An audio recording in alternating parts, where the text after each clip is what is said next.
everybody, welcome back to BnB Anime for the year-end review. Super exciting. How are you doing, Brad? I'm hot. You're hot? Well, I mean, my hand's hot. Otherwise, I'm totally fine. Yeah, you burnt yourself, didn't you?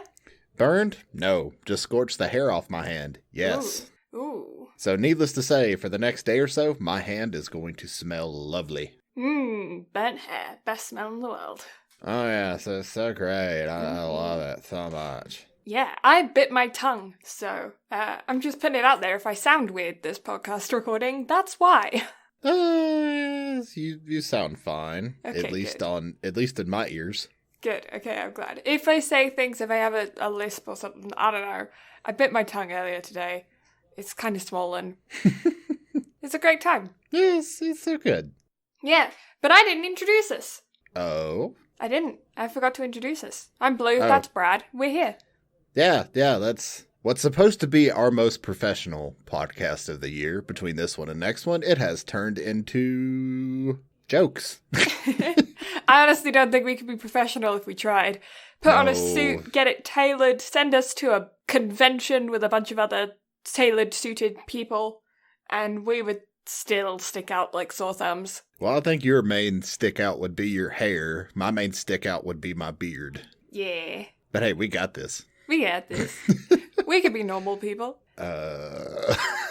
That's debatable.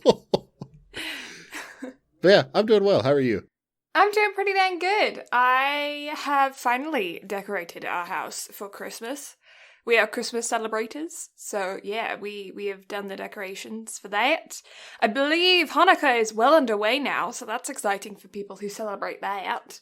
Now my accent is just, it's tingling because it feels like it's being made fun of. That. You know, it makes me think that for some reason you've popped into my past couple of Red Dead streams and have just decided to mock my overly southern accent as I stream that game. I'd never do that yet. Because the whole time I stream that, it's literally just, now here's what we're going to do. Now here's what we're gonna do. I mean, yeah, what about you? Is your house decorated? Are you a Christmaser? So, I am a Christmaser. However, we are not Christmasing in the house. Mm-hmm. My stream setup, or my whole office setup, is probably the most Christmassy decorated of the whole house because of my Christmas lights that are strung everywhere. Oh, nice. Yeah, I have fairy lights all over the place. I have them in my bedroom, I have them in my office.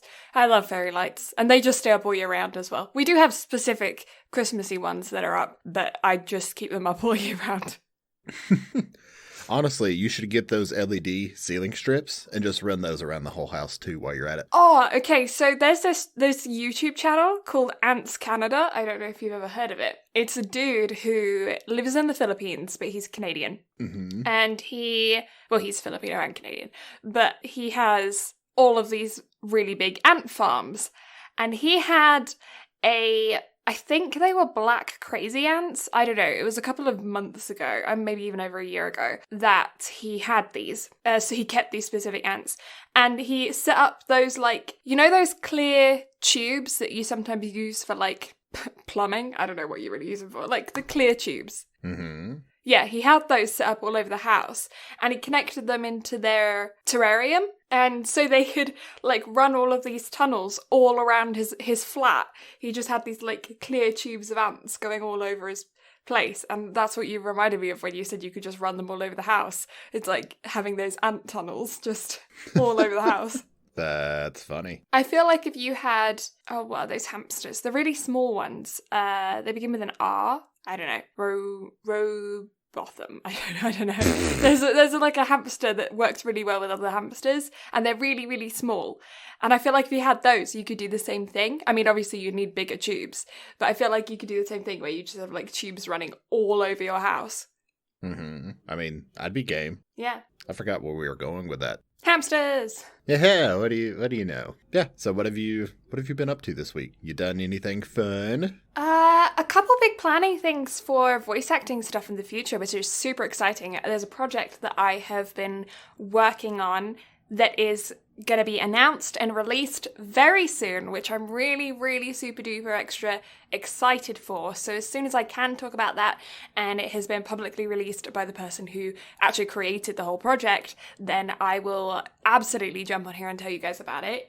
I'm, super duper uber excited about it. It's a fun time. I'm very excited for you. I'm just, in general, I am extremely proud of you and everything that you've accomplished this year. Aww, that's so sweet of you. Yeah, I've got a couple big projects coming out and being announced very shortly for voice acting stuff, which is kind of like it's my dream career. So, it's like, I feel like it's something that I've been working towards for many, many years, even though I've only been, like, actively pursuing it since the beginning of this year, if that makes sense. Mm-hmm. Because I've been in acting since I was 4 years old. I was in choir since I was 4 years old, and then went into the modeling industry at 16, and therefore did all of my networking connections and stuff. Like, everything I've done since I was 4 has been like honing my craft and like building my resume to be able to then shift it into the area that I've now discovered is my favorite. Because I had to kind of go through all of those previous ones and rule them out and to be like, okay, yeah, no, I like that, but it's kind of a fun project. It's not where I want to be, you know? Mm-hmm. And now I've found voice acting and I'm like, yeah, no, this is where I'm comfortable, but also feel challenged. It's where I am excited to be involved in projects. It's where I get to feel like I'm being really creative, but I'm also not putting myself out there as much as I was with like modeling and acting. Mm-hmm.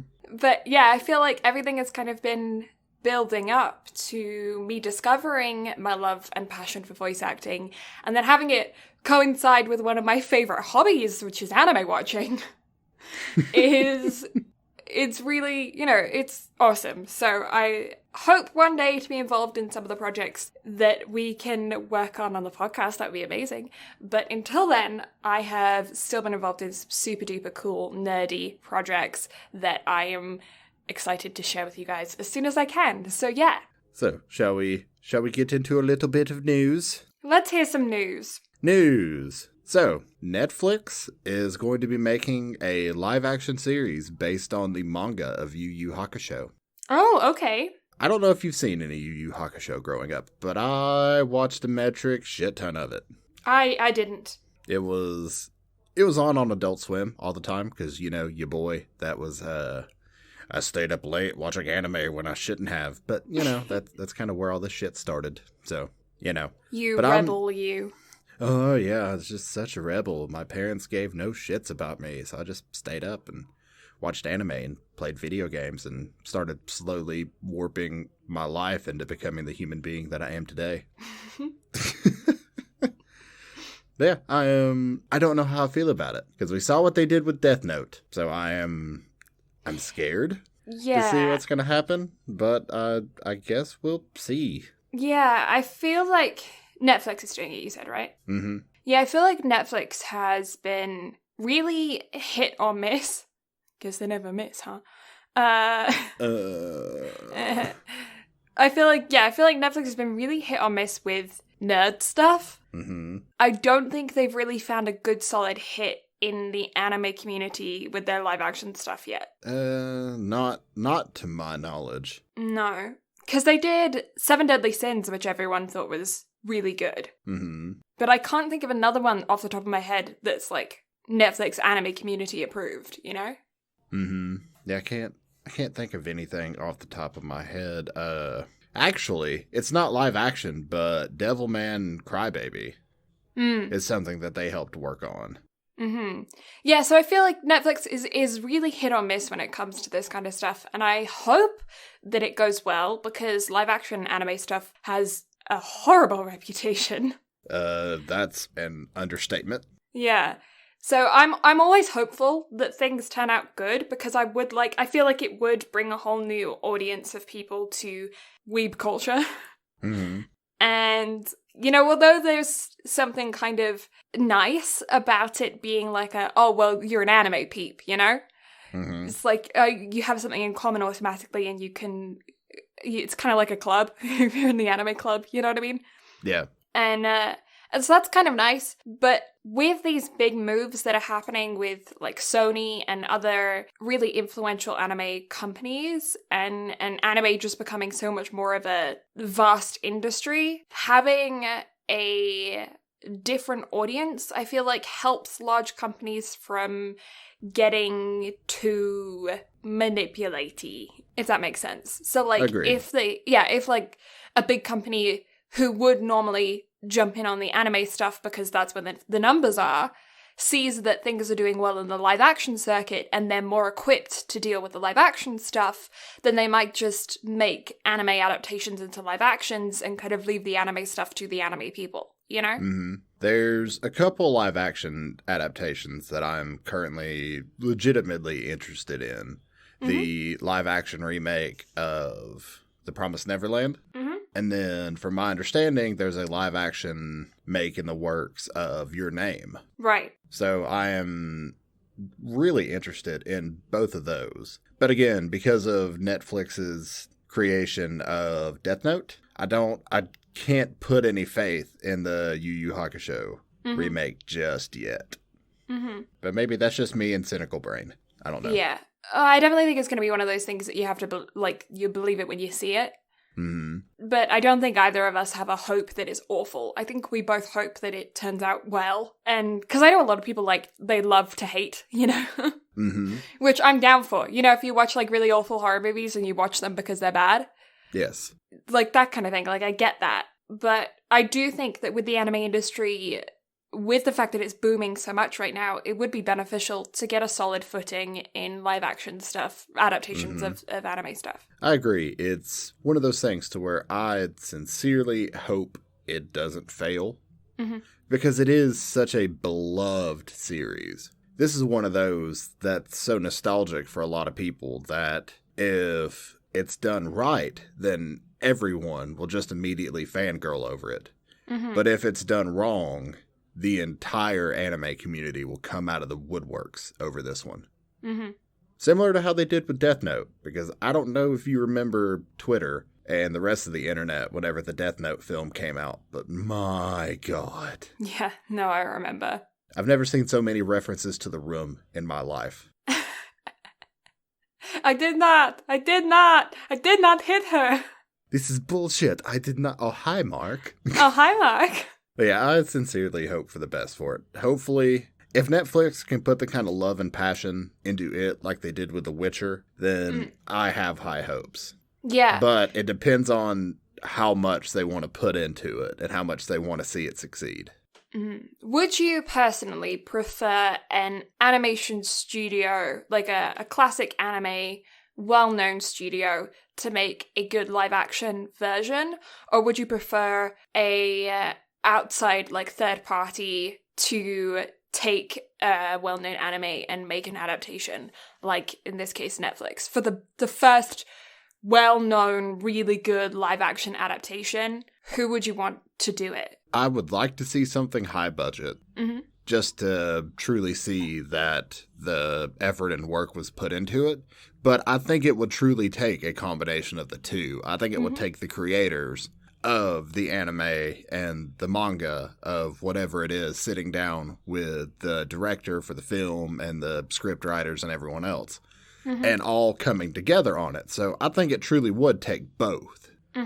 But I would much rather see a big budget Hollywood studio or Netflix or just anyone that actually has the budget and the ability to make something right without cheaping out on things that typically tend to happen with live action remakes, just to truly see something like that come to life. Do you think that it would be beneficial for them to take something that's maybe not as necessary in animation? Like, you know how you have like Demon Slayer? Like, so much of that can only be done the way it's done in anime. You can't change that to a live action adaptation. So do you think it would be better for them to take something that's more not as necessary to have in animation? Even something like maybe Violet Evergarden doesn't have the same level of imagination needed. Well, that's why I think Your Name, the live action remake of that, is going to be a true test of what I think live action adaptations can be. Yeah. Because it is a slice of life. It's fantasy slice of life, but it's still the only thing that's really going to need that much budget put into it is going to be the environment. Mm-hmm. But as far as the characters and everything else, costume design and all of that, it's not going to be rough at all. Yeah. Okay, so if they were to do Violet Evergarden, this is one that's like, it's stuck in my brain now because I've got the name in front of me. That doesn't help as well. It's on a notepad right in front of me. But if they were to do a live action version of Violet Evergarden, how would you want them to do her hands? Would you want them to be like a costume element, a makeup element, or completely CGI? Just due to the animation style of the show itself, I think a full CGI would be necessary. Mm-hmm. Because it would stick with the theme of the show, and I feel like that's the only way that you're going to really achieve that full, chainmail or automail look is going to be through CGI. Yeah. Because if you just wear green screen sleeves, I don't feel like it would be that hard to achieve that sort of look. Yeah. And they're not really seen that often either. They're heard more than they're actually seen. That's what I was thinking. And I feel like you could do a combination of the two if you did like the fundamentals in costume design and then added in CGI elements. I don't know if they would find it easier to just do the whole thing in CGI or if it would be easier to do like half and half. Mm-hmm. Because I'm sure like Iron Man's suit and stuff, I know it's like 50-50. Mm-hmm. But it's so much more intricate with the hands. Yeah, so that's why I don't know if it would be better to just do it all in CGI, just because of how far CGI has progressed. Mm-hmm. So it would be... I'd like to see a mock-up of both and then kind of decide from there, which I realize would be a waste of budget, but I think it would be necessary to see what's truly going to work and what's not. Because I feel like that would be the only way to truly get an idea. Yeah. But anyway, that's all relative, because that's not the live action that's being made. Nope, that is not. However, you know what is being made? What? A 4K screening of Demon Slayer. Ah, fun. It is going to be dropping next week in Japan. And not only is it going to be dropping in IMAX theaters in Japan, but it is also going to be dropping where Demon Slayer is, as of today, sitting within 550 million yen of Spirited Away. Right. So this should be the thing that pushes it over the edge then. I feel like it's just going to speed things along. Because Demon Slayer has broken another record this week. Yeah. Demon Slayer has broken the record for the quickest film to break the 30 billion yen mark in Japanese theaters. So whereas it took Spirited Away, I believe, 257 days to reach that milestone, Demon Slayer did it in 59. That's a big difference.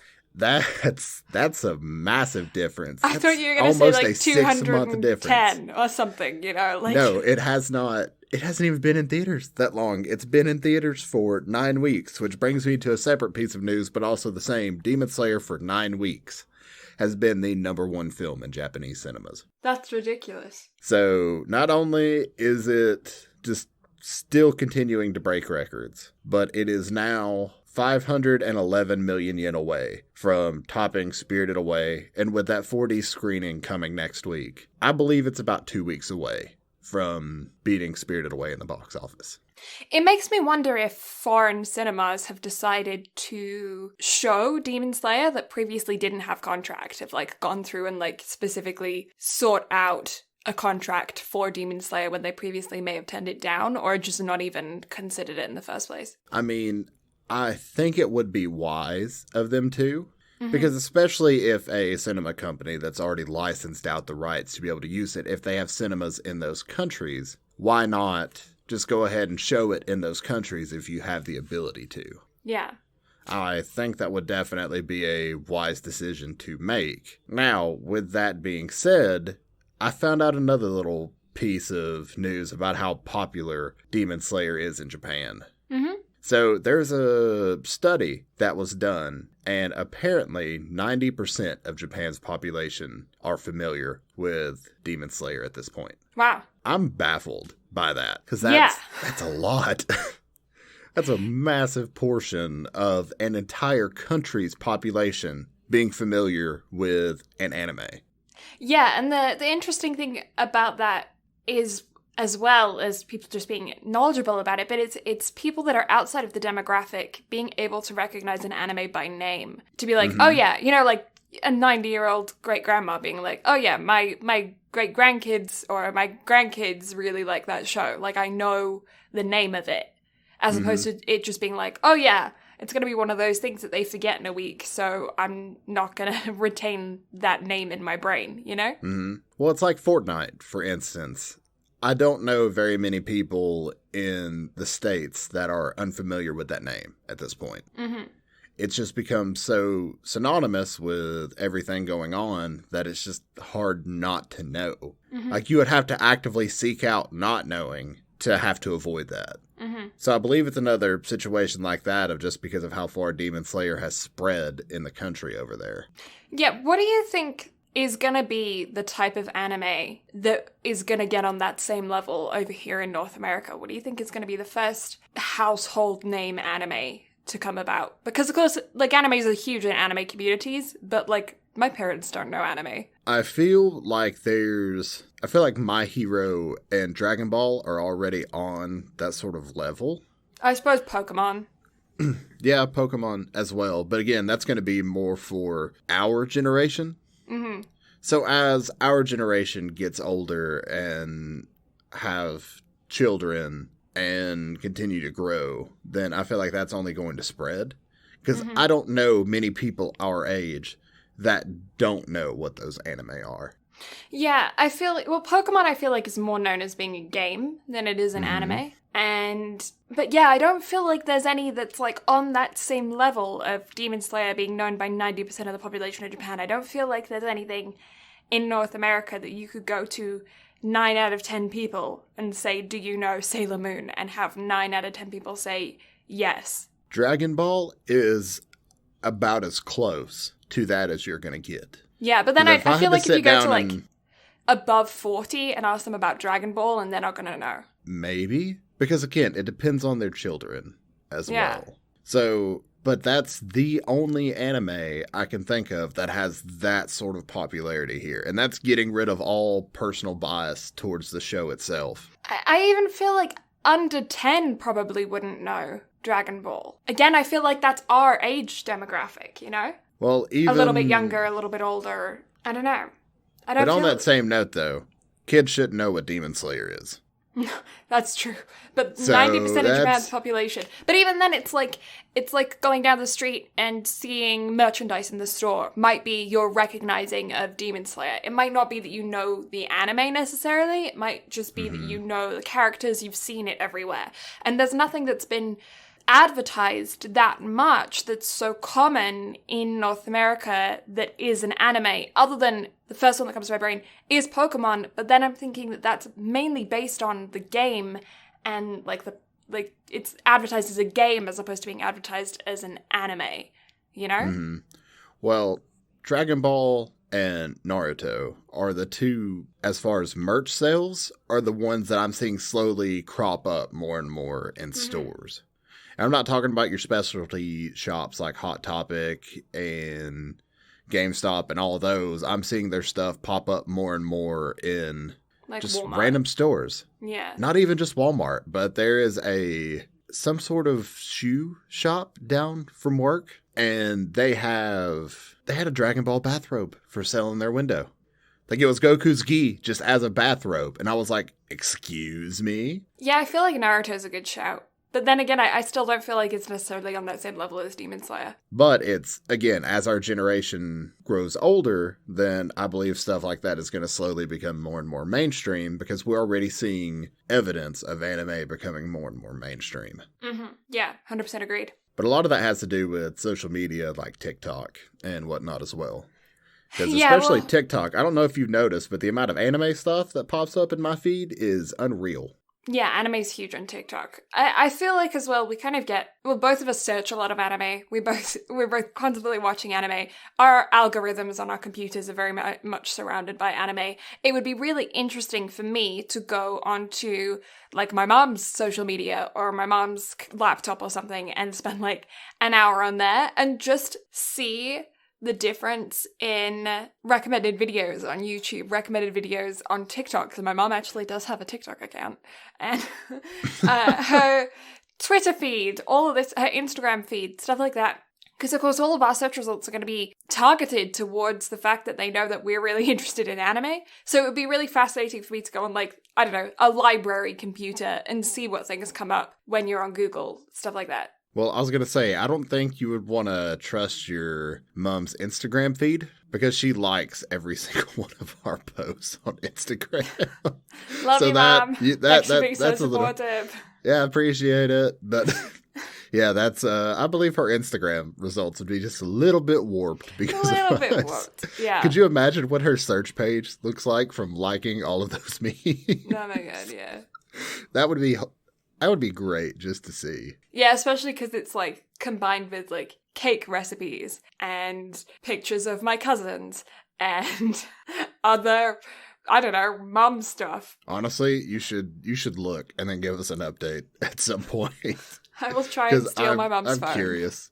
I am 100% curious now. Yeah, it's probably going to be a lot of Native American stuff, Aboriginal stuff. My mom works for a company. She's been working with a company that has been doing a lot of like research and development and stuff like that on reservations and stuff. She's been working on some really cool stuff, and she's been going to like doing university courses about like Canadian history and the crap that happened. So she's been searching a lot of that. So probably be a lot of that mixed in with anime, which is very amusing. That is definitely amusing. They're like two very much opposite. One side of things is very political, other kind of stuff is anime. Just kawaii anime cat girls. Yeah. But that's all I've got for news. That's all you got for news? Well, we don't have any background today because we're not covering any specific anime, so I guess we will jump into the rules of what's gonna happen. Ooh. We have rules for this shit? Not really. So, the way that we kind of made this work, because we're gonna go through, and I think, are they called superlatives, or did I make that up? I mean... I just always looked at them as basically what I did. I went to the Crunchyroll Anime Awards for 2020 and stole every last one of these. Yeah, we stole the Crunchyroll Anime Awards. So what we're going to do is we're going through every single anime that we have covered since the beginning of 2020. The way that we've also done it as well is that if we've covered something with multiple seasons, we're just covering the anime itself. We're not covering specific seasons and categorizing them separately. So, for instance, one of the ones that pops up in this is Food Wars. Food Wars as a whole, as opposed to Food Wars 1 through 5. Seasons 1 through 5? Yeah. Well, considering we covered seasons 1 through 4 together and then season 5 separately. Yeah. Now, the one thing I will get to is one of our nominations for Anime of the Year is ReZero. Yes. Whereas my reason for nominating that is not season 1, although season 1 is phenomenal, do not get me wrong. But season 2 is my whole purpose for nominating that. Mm. And so as it was covered separately, that's going to be my one excuse for that. Mm. Yeah. But for the most part, we're covering specific animes as a whole as opposed to sections of them, unless, of course, the category determines for sections of them. For instance, best fight scene. So yeah, we have a few different categories. We're going to jump through them. Both of us have reasonably pitched 2 each. So we have 4 nominations for each category in general. There are a couple exceptions. And it's reasonable to say that we pitched 2 each, but also quite a lot of ours were the same. So Brad wrote his all down on the spreadsheet first. So when I went through and I was like, we have the same on this one. We have the same on this one. I went through and chucked in a couple oddballs into a couple of these to make sure that we had some variation going through. So there are some that are for jokes. There are some that are to spark debates. And there are some that I just thought, it deserves a shout out, so I'm going to chuck it in there, even though I'm aware that it's probably not going to win. And again, these are all just our opinions. These are all the animes that we have covered since the beginning of the podcast. And so they're not 2020 animes, there are animes. And yeah, they're just for funsies. Let us know your thoughts on what we've decided for these. And we're also going to list all of the categories down in the comment section on our YouTube channel so that you guys can go through and fill in your own answers to all of the categories as well, and let us know your thoughts on your favorite animes of this year for each category. And they don't have to be animes that we've covered, just be animes that you've watched since the beginning of this year. Yeah. Yeah. So our first category, we are starting from the back, so let me flip to the last page. So our first category of this evening is Best OP. Yeah.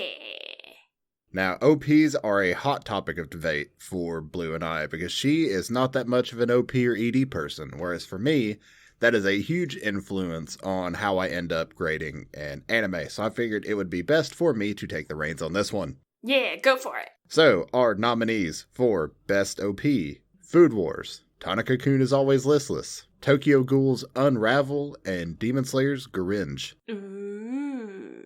Yeah, no, I added in, as you can tell, Brad actually put the names of the things in. I didn't, because I don't. I put in a Food Wars specifically because the OP of the first one is consistent throughout the rest of the seasons, and it hits me with that nostalgia factor, and I really appreciate that, and it gives me the feels. You see, I slightly understand where you're coming from. Mm-hmm. However, it's one of those things to where I will disagree with you on that one, because it is not consistent. It's vastly consistent, but I believe seasons 3 and 4, the OPs vastly stray from everything that seasons 1, 2, and 5 were for OPs. Mm-hmm. So that is going to be my main argument on Food Wars. Makes sense. And then Tanaka-kun, I had to put that one there because it is the only EP since the beginning of the podcast that I have downloaded onto my phone and listened to on repeat. You see, I figured it was going to be there. Did you actually put that there, or did I put that there because I knew it was coming? I actually don't remember, but it's in my notes, so. Yeah, because I could have swore that I might have put that there, just because I figured you were going to anyway.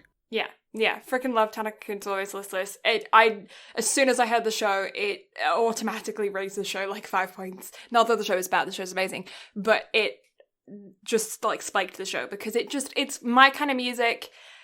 It made me check out the band. Like, I actually checked out the band. The band doesn't have any other good tracks. That's just my personal opinion, but I was really sad when I listened to the rest of the music and I didn't like it as much as I liked this track. But yeah, I listened to them perform it live. Like, I really like that song. It makes me happy. Mm-hmm. I can definitely understand where you're coming from on that one. It is, without a doubt, a track that I can listen to anytime and just feel happy from it. Yeah. However, let's talk about the other two for a second. Gringe, hands down, the most hype anime OP we have had all year this year. It was the #1 downloaded song for God knows how long.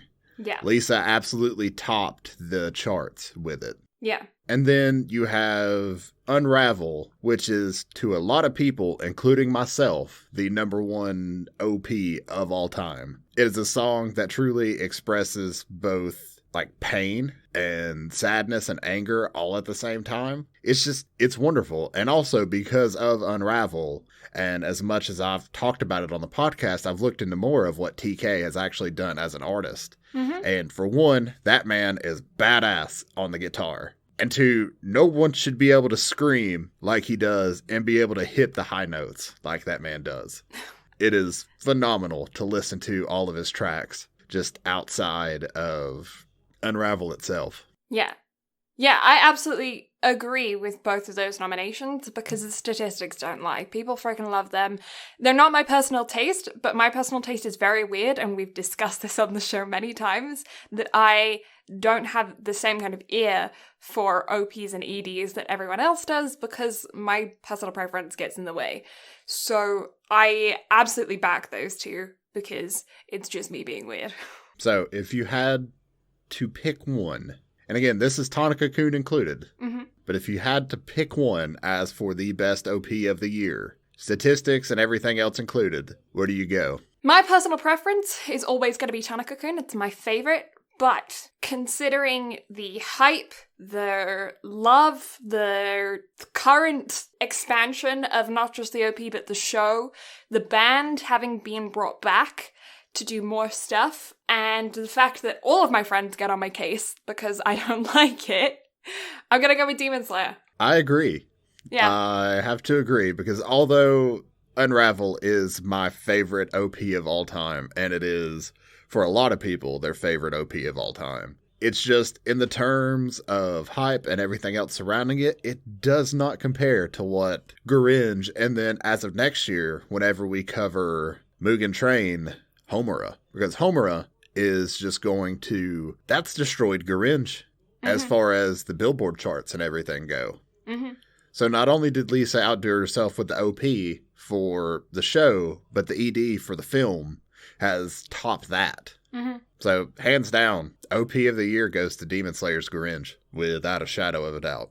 Yeah, I back that. Next category? Next category. So, next category. What, as anything, should follow up a good OP is obviously going to be an ED. Yeah. Hopefully not too soon afterwards, because you kind of want some show in the middle, but you know. Yeah, but I mean, then again, there are some shows, Domestic Girlfriend, that you only watch for either the OP or the ED. In Domestic Girlfriend's case, the OP, because that OP is fire. The rest of that show is a fucking raging dumpster fire. Mm-hmm. But that OP is top notch. Yep. So, for Best ED, you have Your Lie in April's second ED, Orange. Bunny Girl Senpai's ED, which I did not write down the name of because I think it was too long for me to try to remember. However, if you've heard it, you know it. And the ED for All You Lost, which I know the whole reason Blue has it on here. Uh-huh. Yeah, because guess who doesn't watch EDs? Me. You? Yeah, me. I don't. This is the category I struggled with the absolute most, to the point where I only put one down, and the only reason why I put it down was because I remembered the cute chibis, and I was like, which one is that one with the chibis? And Brad was like, Are You Lost? And I was like, sure, and then I googled it, and it was.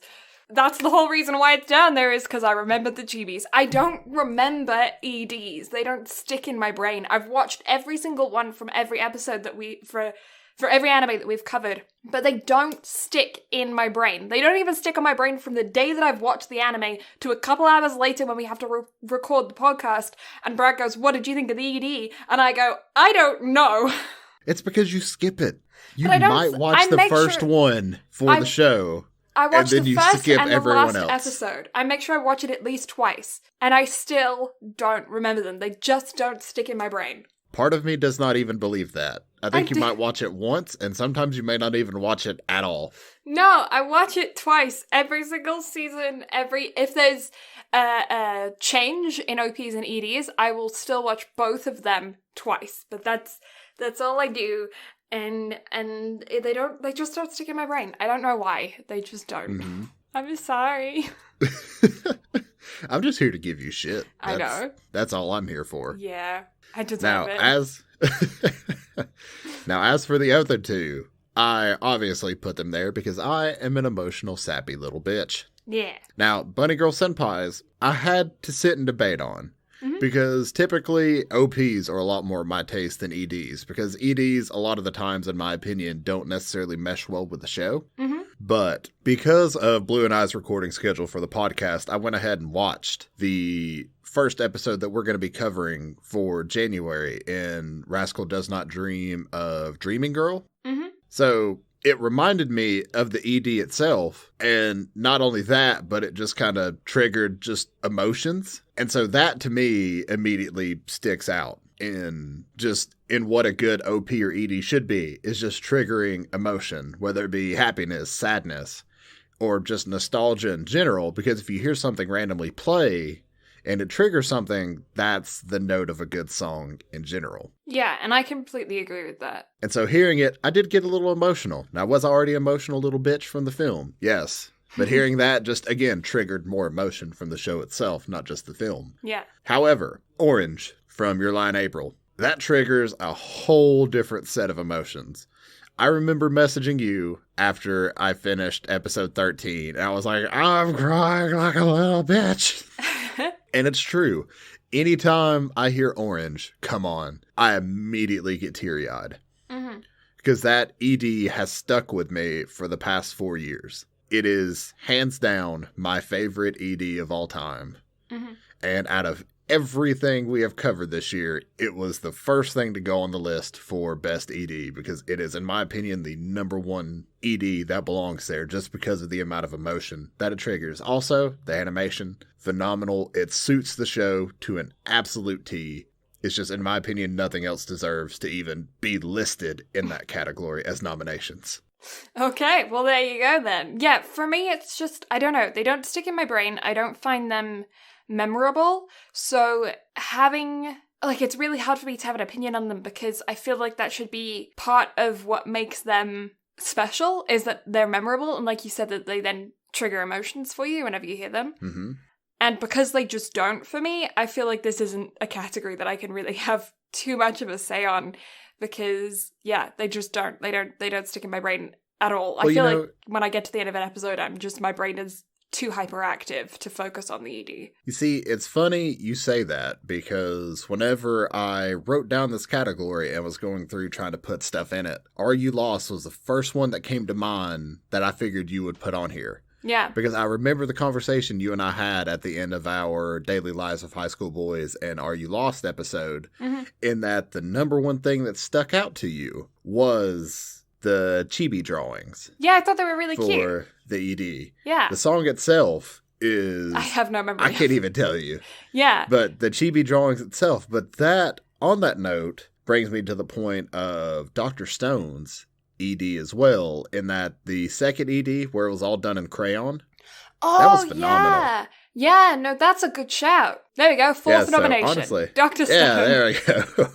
But that's a good shout. Yeah, it's in the same vein of, although the songs aren't necessarily that great, although that second ED for Dr. Stone is really good too, don't get me wrong. But yeah, I believe it has to be a good combination of both to truly stand out as an ED. And that's why Orange, in my opinion, just takes the cake, because it fits the show. It fits what the last half of Your Lie in April is, but also that song. I cry just about every time I hear it, especially if I go long periods of time without hearing it.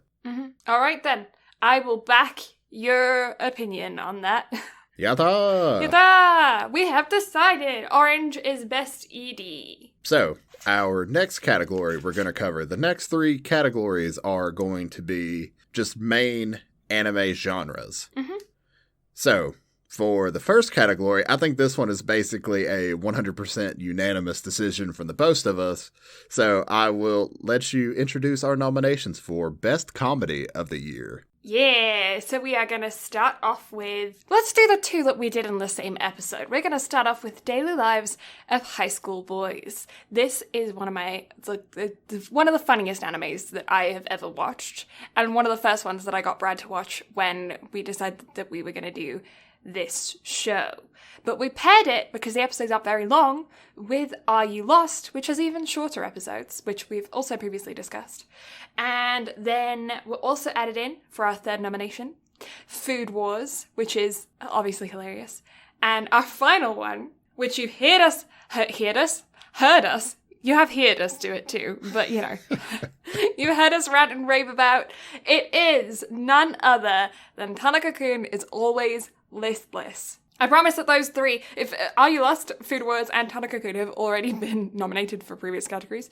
But I promise we're not just going to use those throughout the entire ones. We do have other ones as well. But yeah, best comedy. Tanaka-kun is Always Listless, Food Wars, Daily Lives of High School Boys, and Are You Lost? Brad, thoughts, go! Do we even have to have a discussion on this one? I know, that's why I was trying to ramp up the titles, because I was like, this is so obvious to anyone who's listened to us for more than 3 seconds.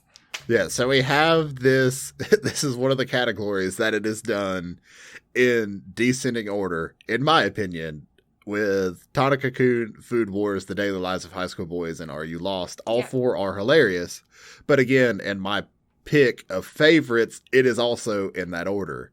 And it's funny that I was the one to fill out the whole table and categories first, although I put Tanaka-kun on there to kind of throw a jab at Blue, because I knew she would try to come up with other stuff to put on there, since I stole her favorite and her pick for this one. Yeah, 100%. Tanaka-kun is hilarious to me. It's one of the only animes that gets me belly laughing out loud. Daily Lives of High School Boys is a very close second. I find that is the runner-up to me for funniest anime that I have watched. But Tanaka-kun has more rewatchability than Daily Lives High School Boys, which is what makes it that little bit better to me. Mm-hmm. Agreed. Mm-hmm. But it is... Just thinking about it makes me laugh. I was just thinking about him with his shiny face. Mm-hmm. Oh yeah, that's all it takes. Because you and I have even had this discussion. All Blue has to say is shiny face. And I, for one, immediately think of Tanaka-kun, but also how accurate that is to the world going on right now. Honestly, yeah. Or just like the bongo cat where she's hitting the desk and you sent me that gif. I still use that gif all the time. Anytime someone, anytime I want to pretend angry with someone, or anytime I want to give Blue shit because she's shorter than me, I'll use that just as a height comparison. Yeah, for us, Tanaka-kun has become such an inside joke. It's become such a pop culture reference that we use all the time between us and our friend groups that it's become so much more than just an anime for us. Whereas the others, Daily Lives High School Boys I still send gifts for, especially like that Reading on the Hill one. Mm-hmm. I send the gifts for that. But like the variety and the jokes and things that we have attached to Tanaka-kun, the way that it just made us laugh immediately and immediately sparked all these conversations in our friend group and everything like that. It's unparalleled to any other anime. I don't think we talk about another anime as much as we talk about Tanaka-kun in general. Mm-hmm. Agreed. Yeah, it's probably our number one referenced anime. Probably. Yeah. And it's also funny because it's our number one episode for the podcast. Yeah. And I think that's a testament to what the anime is in general. So this is probably one of the main plugs we're going to make throughout this, or just for this episode in general. But if there's any anime that you should watch from this, go watch Tanaka-kun. If you haven't heard of it, give it a shot. You will laugh your ass off through all 12 episodes. And that is why, hands down, it takes our best comedy of 2020. Yeah. And it was a complete coincidence that we ended up choosing it as well. Yeah, because I'm a fucking idiot and couldn't watch Spirited Away because that's what we were supposed to cover. Mm. And I couldn't figure out a way to watch it legally. Yeah. So Blue just randomly stumbled across it and was like, hey, we should watch this instead. So I was like, I'm game. Yeah, because normally at least one of us has seen at least part of a show that we cover.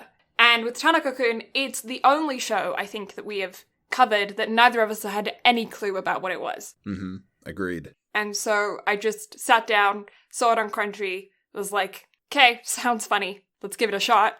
And yeah, it's become one of our favorite animes of all time. Mm-hmm. Next category! This one's all you, mate. All me? Are we doing isekai or drama? Decide.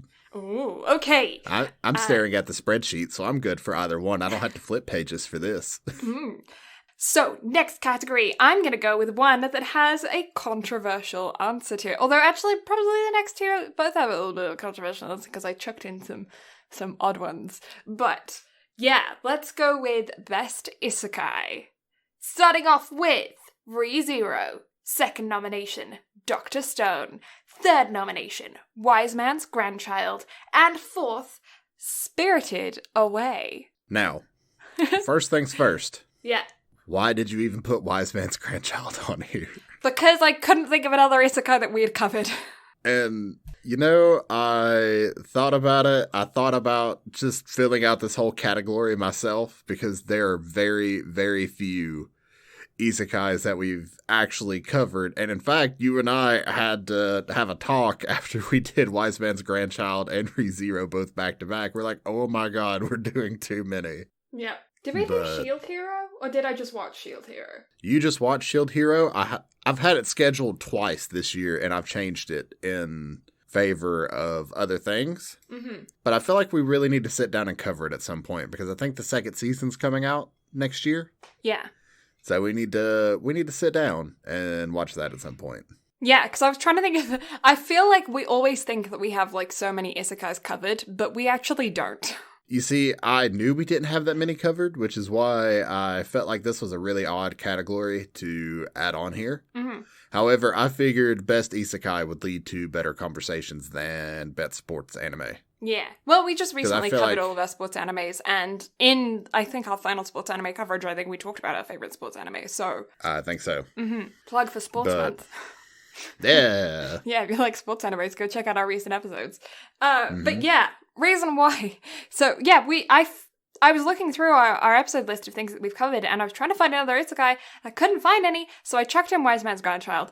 I do really like the massive, overpowered element that there is to Wise Man's Grandchild, and there is a super sweet, a little bit of a romance in there. It's a really soft isekai, if that's a thing. I don't know. It's like... But... It's not memorable. It's not great, but it is a comfy show to watch on a rainy day. You know? Well, this is also the anime that you earned your nickname from. Which nickname? Skip-chan. Skip-chan! Oh, yeah, it is! Yep, I remember that. That's where the running joke of you skip everything started. Yeah, if it's slightly embarrassing, I skip it. If it's slightly annoying, I skip it. If it's the ED, I skip it. The ED, definitely, but anything that you would even remotely consider cringe is immediately skipped. Is skipped, yeah. So I say that it's a comfy show, but I can't guarantee that because if there was anything embarrassing in it, I didn't watch that bit, so... Now, there are two on here that I think are definitely questionable topics on here. You and I both put a topic of discussion on this section. Yeah, can they be considered isekai?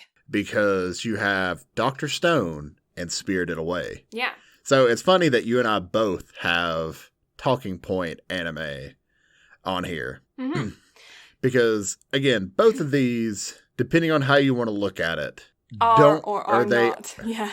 Yeah, they technically, I think from a genre perspective, are not technically isekais. However, if you take the very basic definition of isekai, they kind of are. So it depends on how you want to look at it. Yeah. So Spirited Away is the story of a young girl who gets brought into the spirit realm. Mm-hmm. And then you have Dr. Stone, which is the story of a high school teenager that is absolutely brilliant, but gets petrified, turned to stone, and then there's a time fast gap. Forward 3,700 years to where it is a new world. Whereas the definition of an isekai is starting life in another world, not a tagline for ReZero. Yeah. So can they technically both be considered isekai? Maybe. I feel... And it's debatable.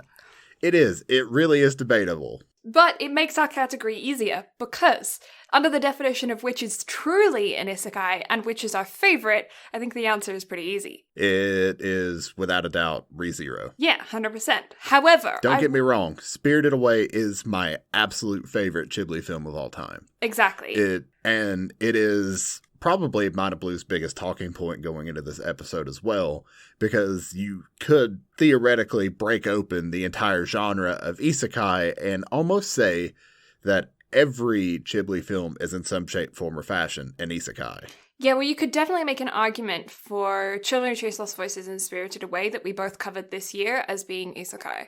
Totoro, My Neighbor Totoro, I think is less likely. Technically, but... And Kiki's Delivery Service, I wouldn't say is. No, absolutely not. Yeah, but I think Children Who Chase Lost Voices and Spirited Away could both be argued. I don't know if there's any other movies that we covered that could be. Don't think so. Maybe Your Name, because they're kind of in different worlds, but they never I just consider that more time travel. Time travel, yeah, that's what I was thinking, which is kind of the argument for Dr. Stone, is it's effectively time travel. But Dr. Stone is, I think, more along the lines of a true isekai, in that it is a brand new world. Yeah.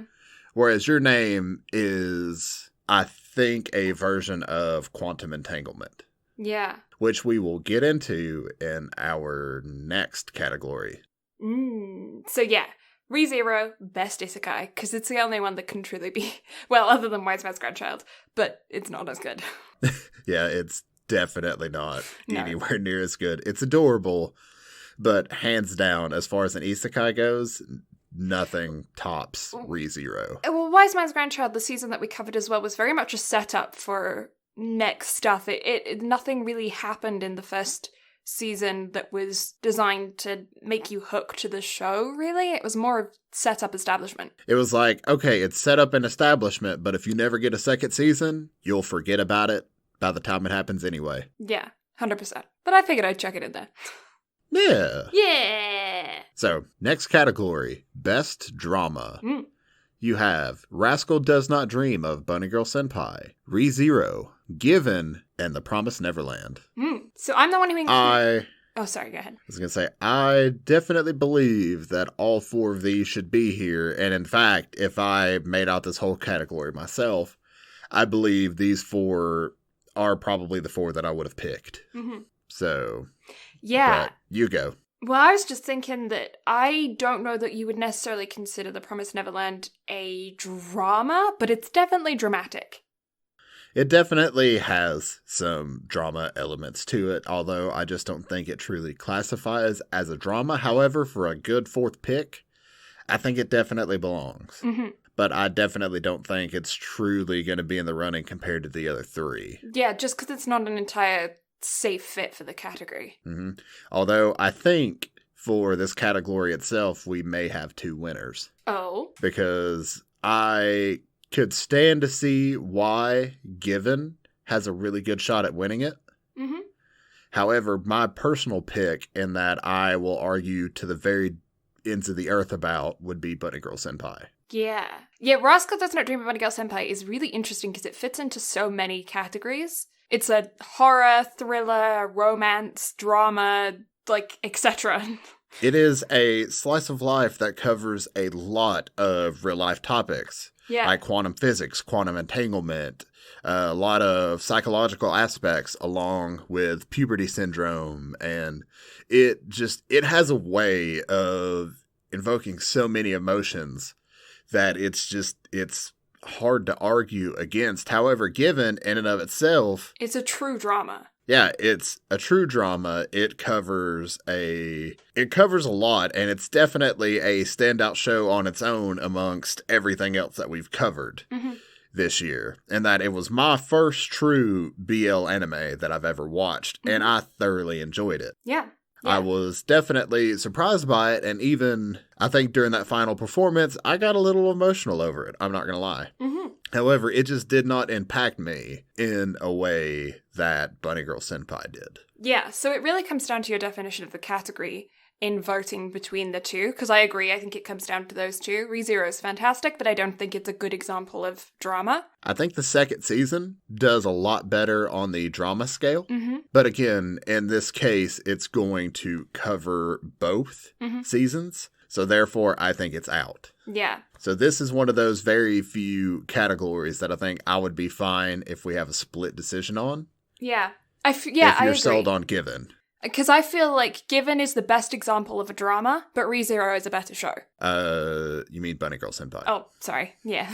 But Bunny Girl Senpai is a better show. But even from a drama perspective, in my opinion, I think Bunny Girl Senpai does a better job with it. Because I felt myself constantly needing more, because I wanted to know what developments were going to happen next, especially as the puberty syndrome and everything else continued. Yeah, I can understand that. So we're going to break all convention on this one and give it to both. Give it to both. Yeah. So, next category then, we have one of the things that we've been both working on ourselves over the past years, voice acting. We have our best voice acting performances.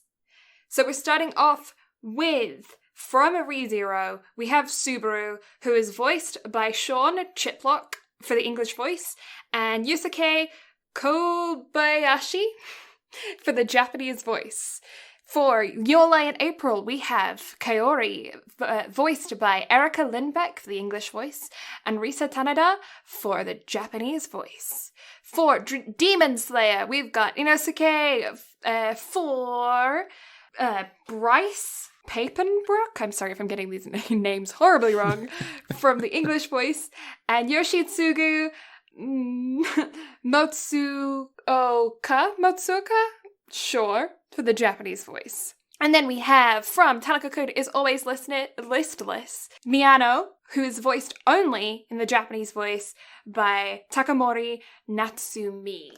So, Brad, you put forth Subaru from ReZero and Kaori from Your Lie in April, and I agree with both of those choices. So I chucked in two voices that I thought were the two voices that really stuck in my brain, and they were just really like unique voices that when I thought of, anime voices, those were like two of the ones that I thought of that just stuck in my brain, as opposed to being necessarily like really good voice actors, because of course there are a ton of good voice actors in all of the animes that we've covered so far. But to me, those two just stood out because of their uniqueness of the character and the voices that were paired with the character, and the fact, they just like stuck in my brain. So, as far as my two picks, because I truly wanted to actually sit down and get a voice actor and a voice actress for each, because I truly do believe that they both deserve a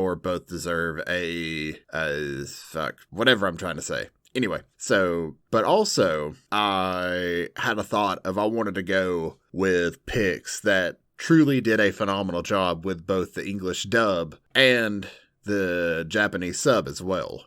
So, in my opinion, as someone who has seen the dub and sub for ReZero, Your Lie in April, and Demon Slayer, because although I know a Tanaka-kun dub exists, it's not readily available. So, I don't have an opinion on Miyano other than the sub, but Miyano is phenomenal, and I absolutely love her character, and her voice actress that did her in the sub was absolutely phenomenal. I immediately have to knock out Inosuke. Yeah. Because the English dub of Inosuke does not fit his character, in my opinion, at all. Yeah, so the reason why I nominated him is because I think it's pretty well known in our circle here that I do not watch the English dubs. Mainly because I find them really hard to concentrate on. I find that the subtitles actually help me focus on the show as someone with ADHD, as opposed to watching them with the English voices. I find it a lot harder to focus on the show, and I will get distracted whilst watching because I don't have to focus on multiple things. But if I'm reading the subtitles and watching the show, I find that I'm more zoned in. So it's why anime is one of my favorite mediums to watch, because I actually pay attention.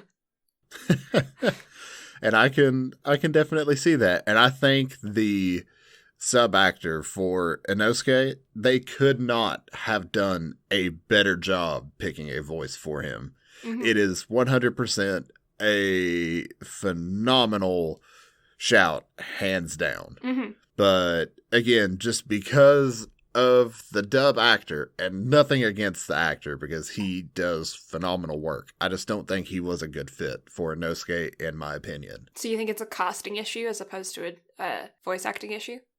I think it's a casting issue versus a voice or just a translation issue in general.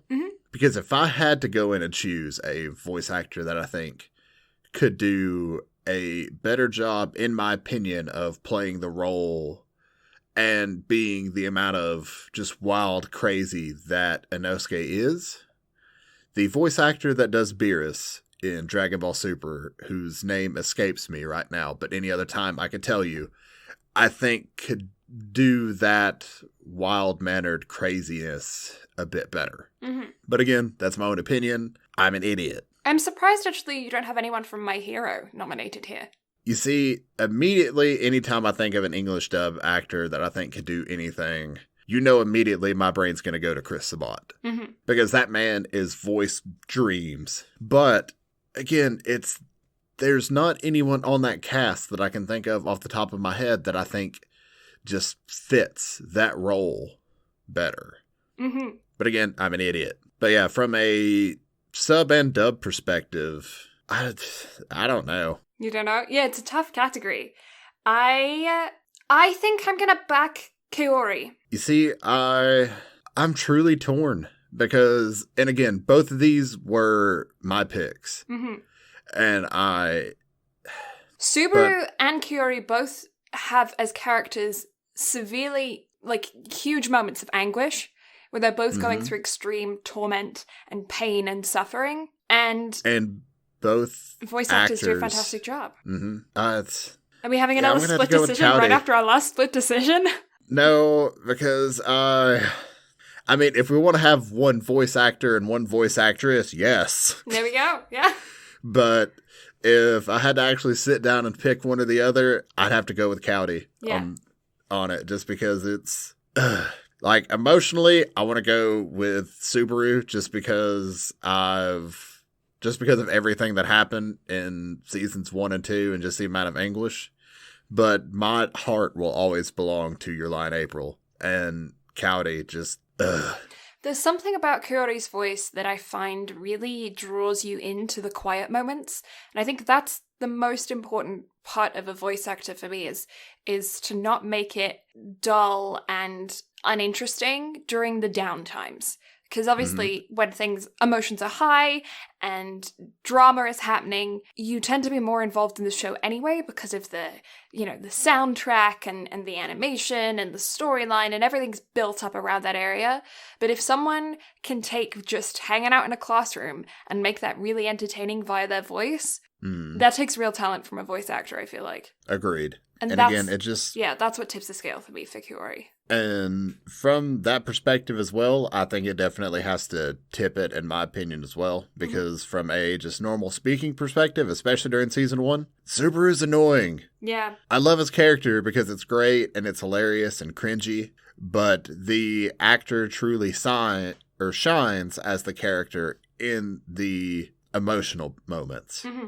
So for 100% of the time, Cowdy wins, hands down. There we go. Easy pickings.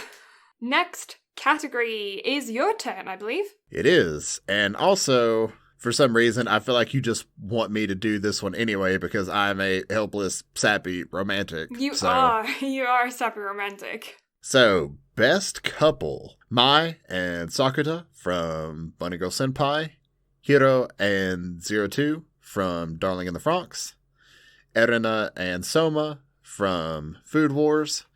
And Uenoyama and Sato from Given. Yeah. Would you like to give your thoughts first? Because I am going to have a knockdown, drag-out brawl for my two. Okay. So I agree with Brad's decisions. And you guys know me, I'm not romantic. I don't do romance stuff. I don't do romance stuff in real life. I don't do romance stuff in anime. I don't do romance stuff in general. It makes me cringe. I find it gross. Not my scene. If anyone in real life, I'm the same way. Like, I don't like romantic stuff in real life. I'm a single sappy little bitch. Yeah. No. So, but in anime, I love a good romance. Hands down. It is one of my favorite genres, especially a rom-com. You give me a rom-com and I'm a happy son of a bitch. Yeah, no, I find it cringe and I don't like it. So this was a very challenging category for me. Brad made it easier by chucking in Bunny Girl Senpai and Darling in the Franxx. So that left me with, one that is a romance. So Given was easy to pick because it was a romance.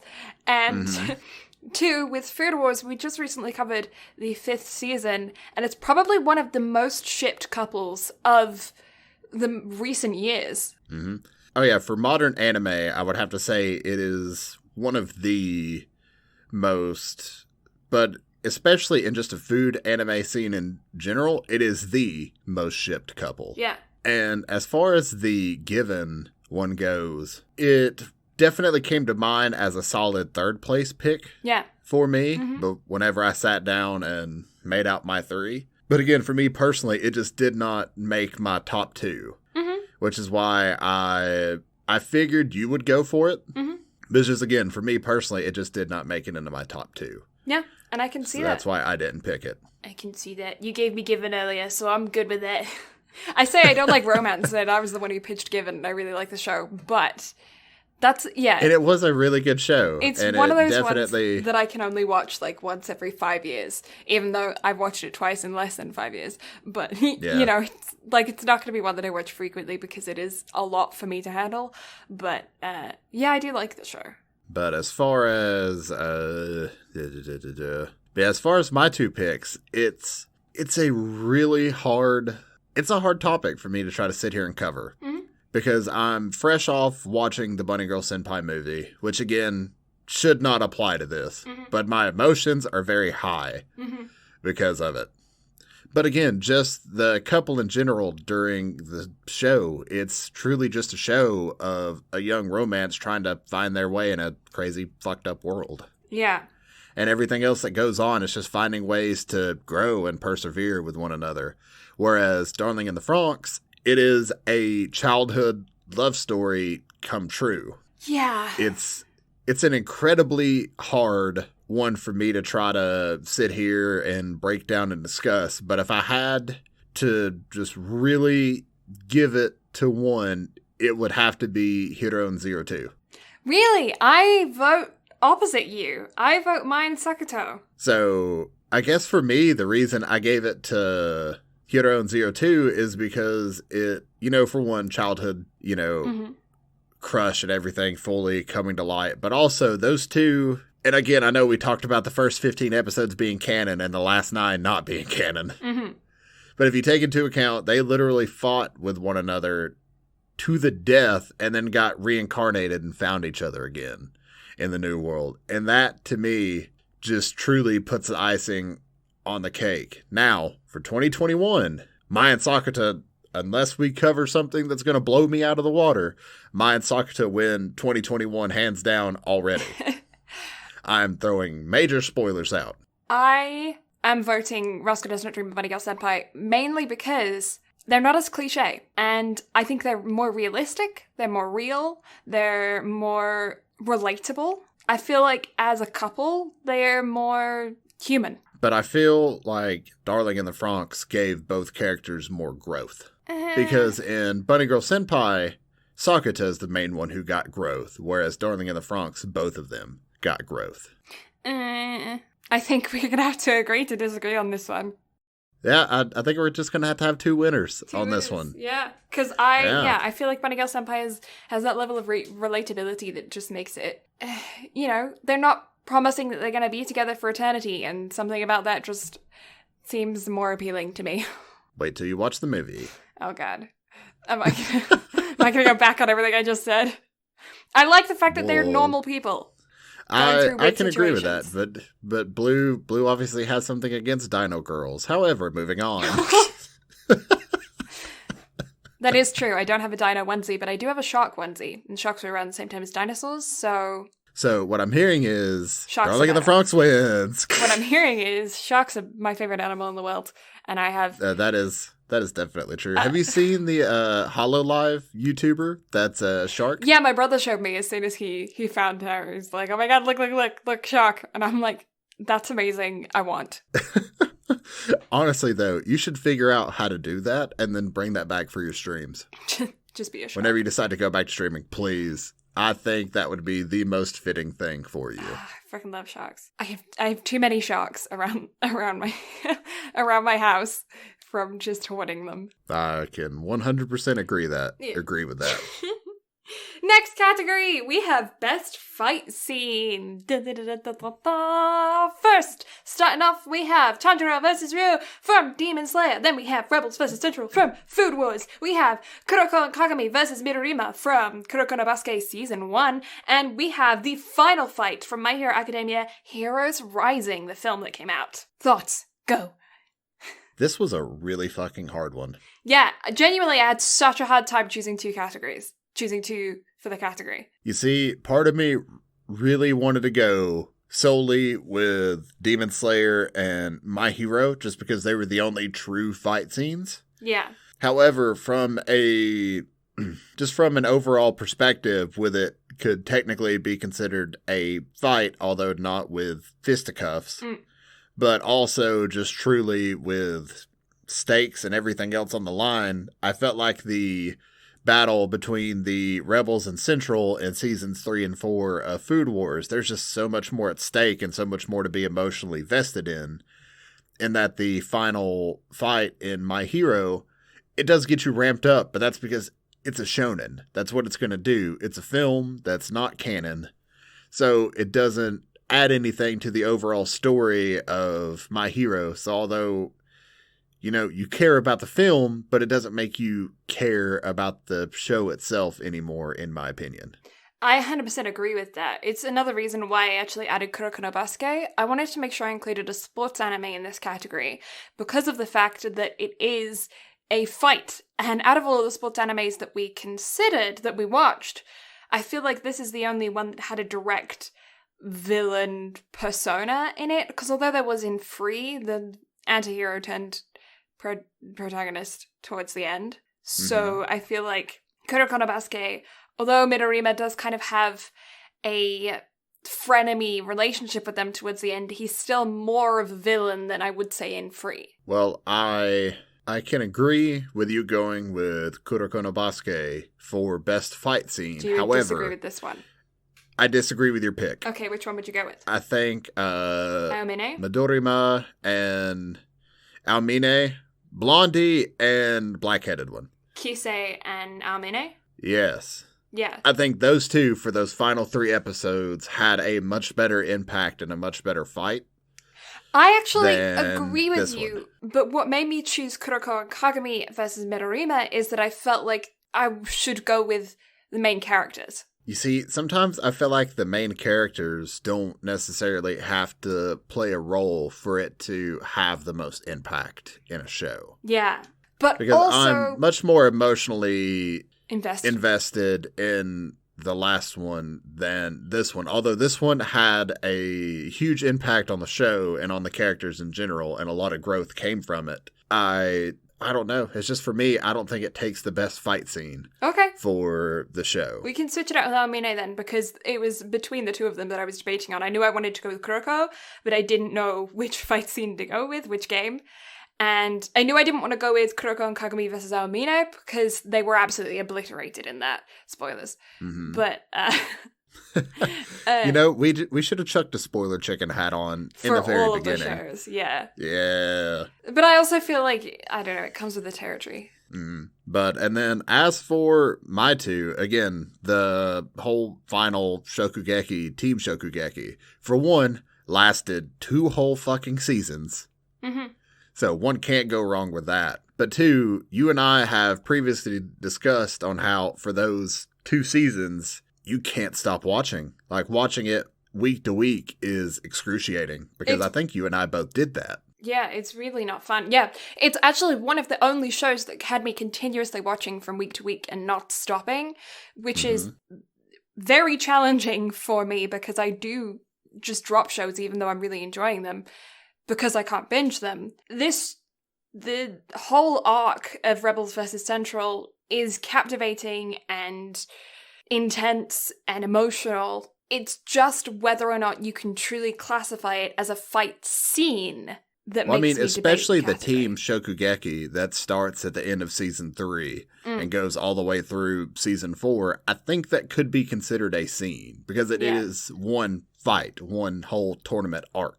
Mm-hmm. Even though it spans 13, 14 episodes, I still think it could technically be considered, just one fight. Mm-hmm. Technically. But even then, if you can't technically classify that as one fight, you can definitely classify Eren and Soma and their last fight within that competition, that very last Shokugeki, as a fight scene. But at the same time, though, I don't consider that last Shokugeki in Food Wars to truly, I don't know, although I loved it, it was underwhelming. I can see that. And then, finally, one of the best animated fight scenes of the past couple of years, in my opinion, Tanjiro and Rui from Demon Slayer. Yeah, I back this 100%. I feel like the animation style, the music, the setup, the emotional attachment, the way that it ends, the colors, the intrigue, the everything, to me, makes it difficult to want to choose anything else. Yeah, hands down, I think this takes the cake for me as well. Yeah. Because it just, man, I don't know what else to say. It's like hands down. And the theme that plays at the end of episode 19, whenever Tanjiro's doing his flame breathing, and you think that he has finally beheaded one of the lower 6, and just every part of that, and then Nezuko finally using her secret demon blood arc thing.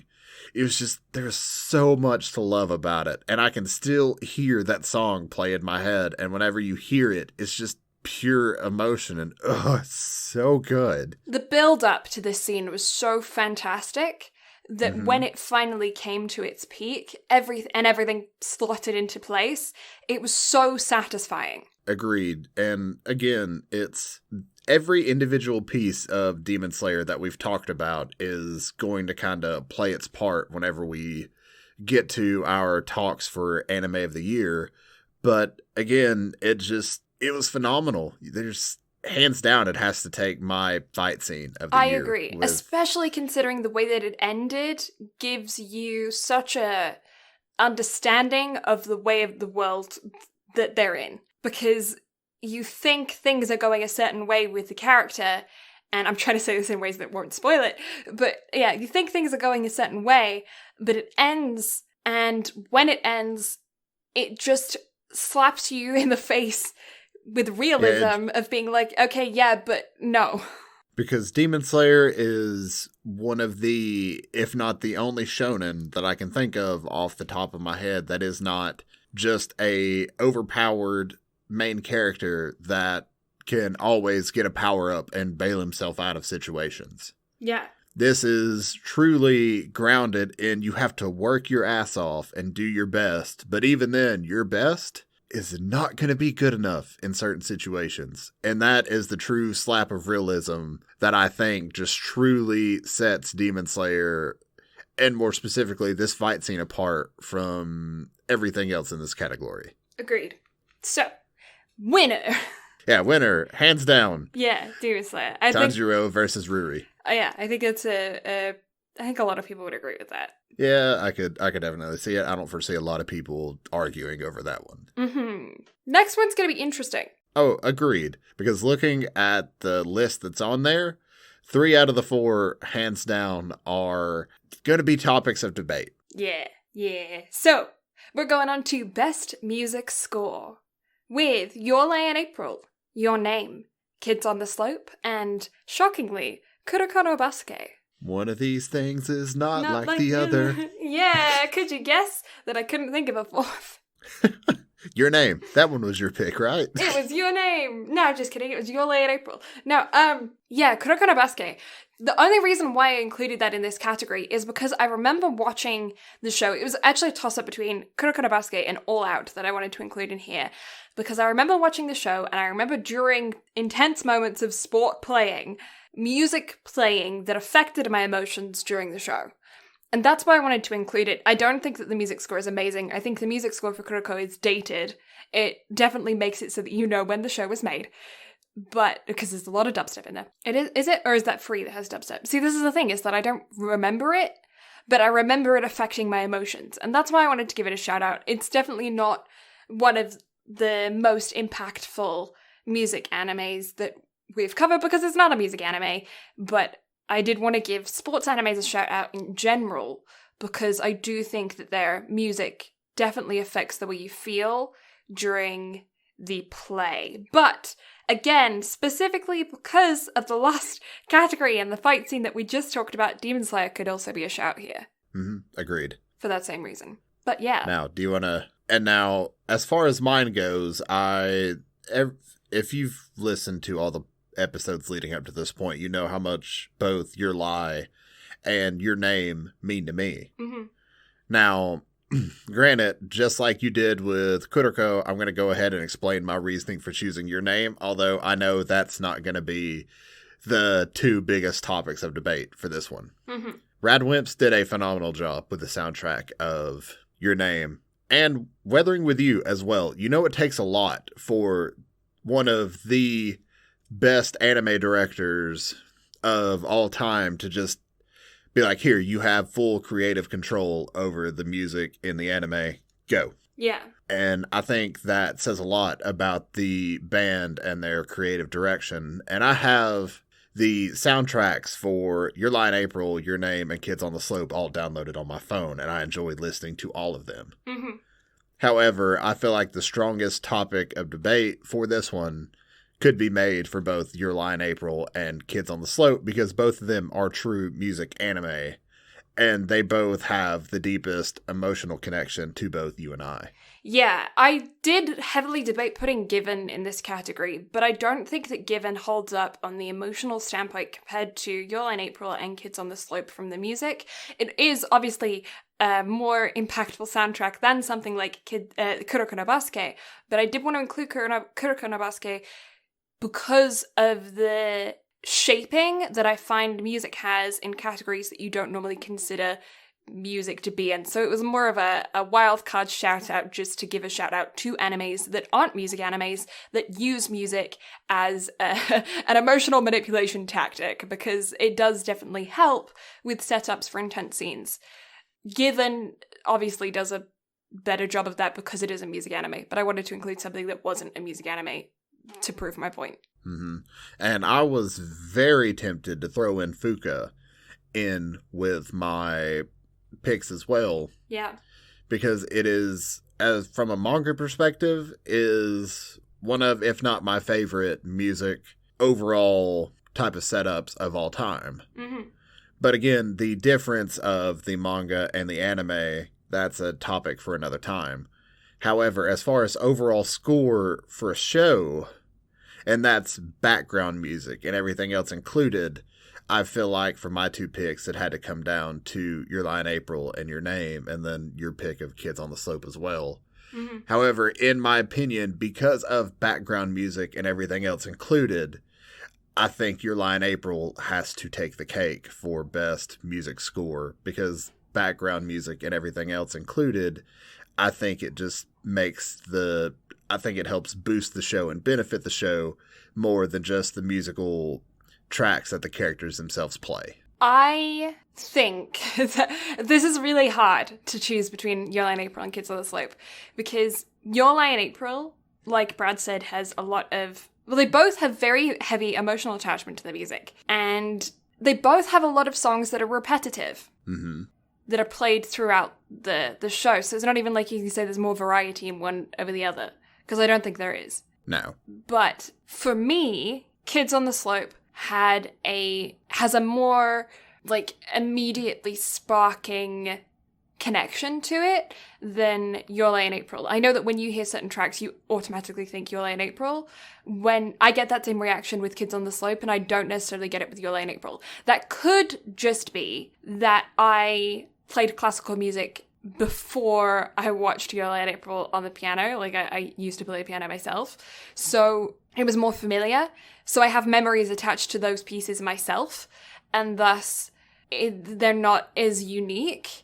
But it also could be that I find that there are a lot more animes that are based in classical music and classical piano than there are jazz. And another reasoning, because musical score also takes into account the OPs and EDs as well. Mm. And the OP and ED for Kids on the Slope, for me, because although I do have an emotional connection to that show as well, because, again, it takes a lot for a show to just make me, or just emotionally wreck me, and Kids on the Slope fucking wrecked me. Mm-hmm. But the OP and the ED are not memorable to me. I'd agree with you on that.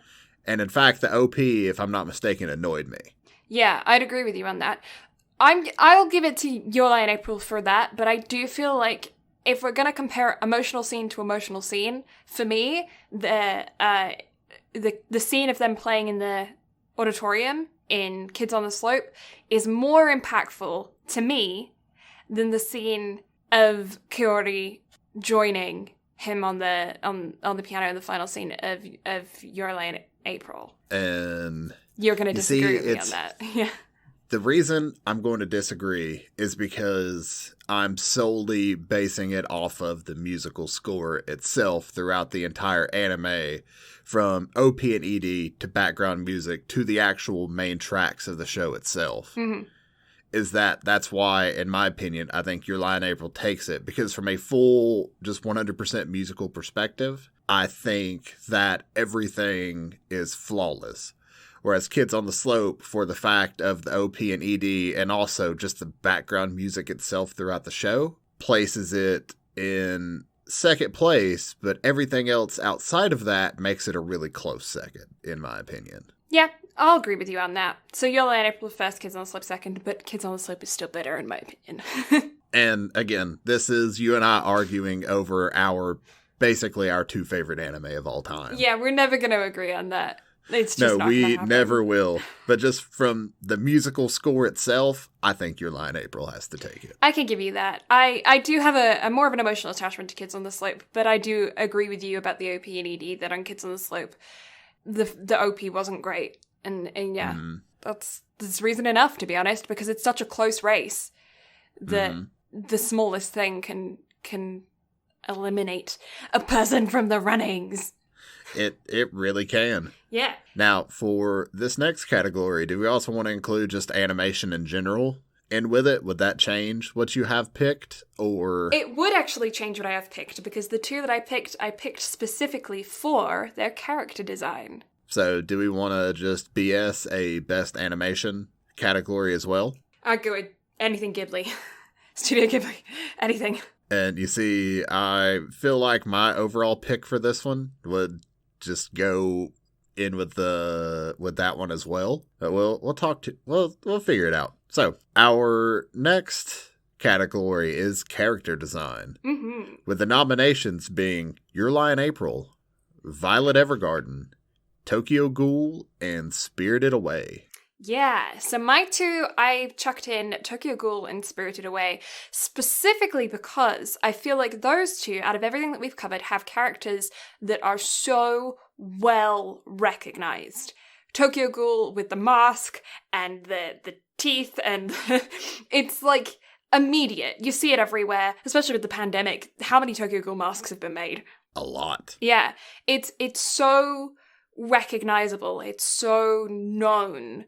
And Spirited Away is the same thing. You look at No Face and like you just see them and you think, oh, I know exactly where that's from. I did debate Totoro, My Neighbor Totoro, as well in this one, but I think Spirited Away has more immediately recognizable characters. But you see, I feel like it has more recognizable characters, but you can't place them as well. To where if we're going solely off of that, I feel like Tokyo Ghoul would have to take the cake. I could agree with you, but I feel like there's less noticeable characters in Tokyo Ghoul. Yeah, but the parts of it themselves, I feel like it's easier to place it to the show. Versus Ghibli is Ghibli at the end of the day. Yeah. And so if you see anything that's even remotely that style, Miyazaki's going to be the first thing that comes to mind. But trying to place it to the individual film that it's a part of, I feel like would be more difficult. I could see that. Now, as for my picks, Your Lie in April, I kind of struggled with because the emotional attachment to it, but also I feel like each individual character had their own personality, the animation style and everything on the characters kind of made it, especially with the little chibi changes in between. Mm-hmm. But really, I think my pick out of the two that I had to sit down with was Violet Evergarden.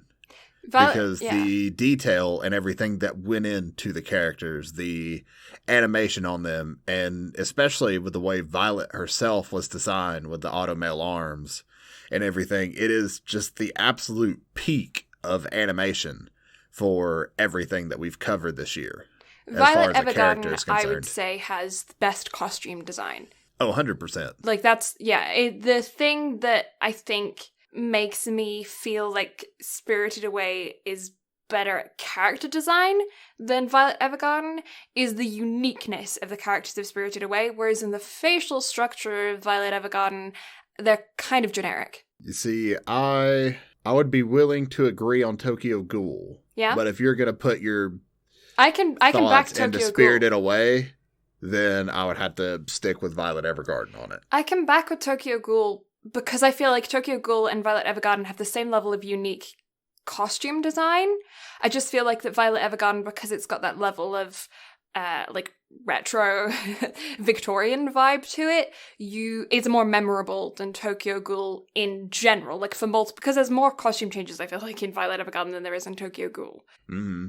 If it were in a pure animation perspective, I think Violet Evergarden would basically trump everything, in my opinion, just because of how absolutely stunning the animation is. But from just noticeability and everything else that kind of comes along with it, I think Tokyo Ghoul would have to take the cake out of all of these. I am also going to back Tokyo Ghoul. I feel like the amount of merchandise, the amount of people that just immediately know it, people that don't know anime know the design.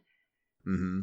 And because of that, I feel like for character design, Tokyo Ghoul is just the most memorable. I can agree with that. Mm-hmm. Next category. Now, do you have to give us your best hero announcement on this one? Because I feel like we should do protagonist and then antagonist. Protagonist. Okie dokie. Give us your best All Might and go. Oh my god, no.